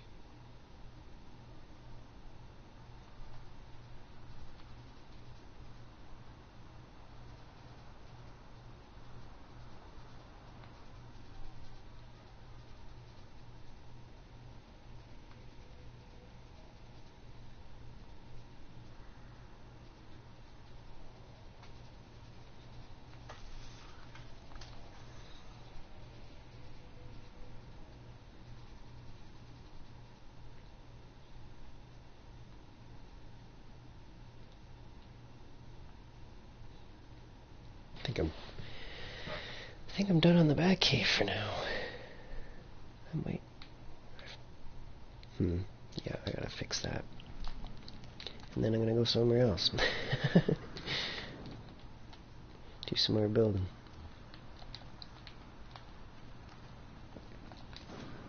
I'd wanted to do a section there, but I changed my mind. So, yeah, packing up and moving back to Hilbert.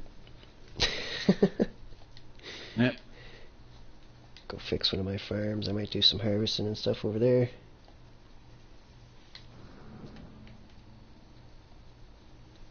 Maybe do some ship hunting too. I don't know.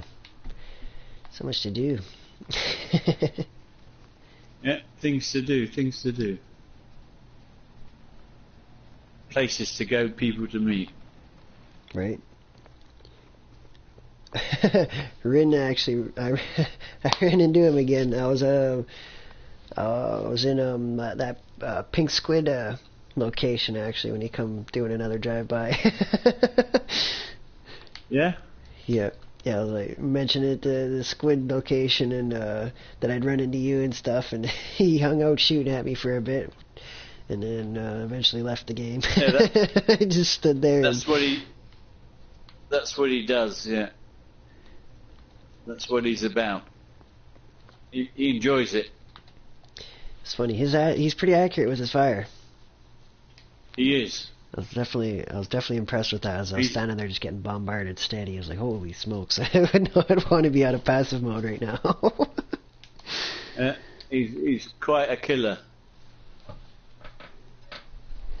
Yeah, if I didn't have my setting like that, he would have gotten and probably have ruined my file, that's for sure. I didn't know about the save feature, but I had my settings set to passive at the time, so I was fortunate.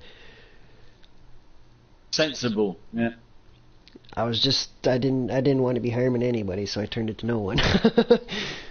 Yeah. It's a similar setting on other games and stuff that if I see that, I definitely turn that on. I'm not looking to shoot the innocent. Yeah, no alien here. 1918, 24 slot. Maybe it's on planet somewhere. I've done all 3 planets. Nothing here anymore. Oh, that's right. I gotta reset completely. Otherwise, my farms are all floating after joining people. I forgot. I now have a sky farm. It's cool to see it. I mean, it's not my intentions of the location though. It's a little dangerous for harvest when everything's floating like that.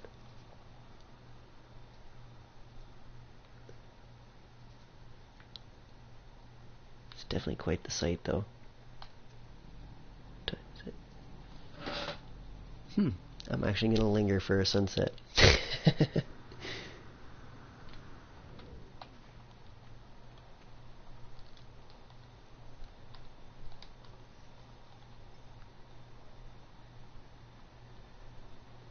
That's become a bit of a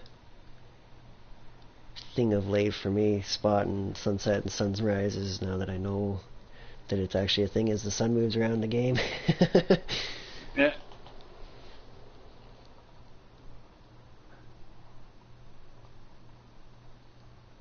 Something I enjoy in real life. I can get a couple extra sunsets a day. Yeah.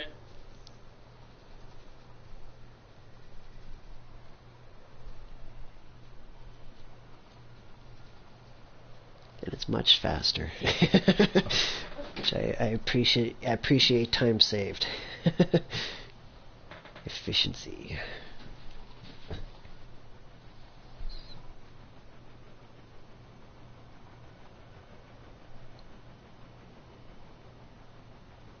Looks like an abandoned building. It's actually a nice planet. This planet is, or actually it's still nice on regular mode, but it has a chance of hot weather and cold during the night.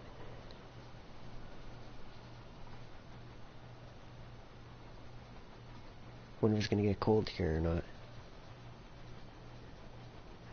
How much this like coming in from somebody else's file actually affects this planet, or if it's just like a different skin.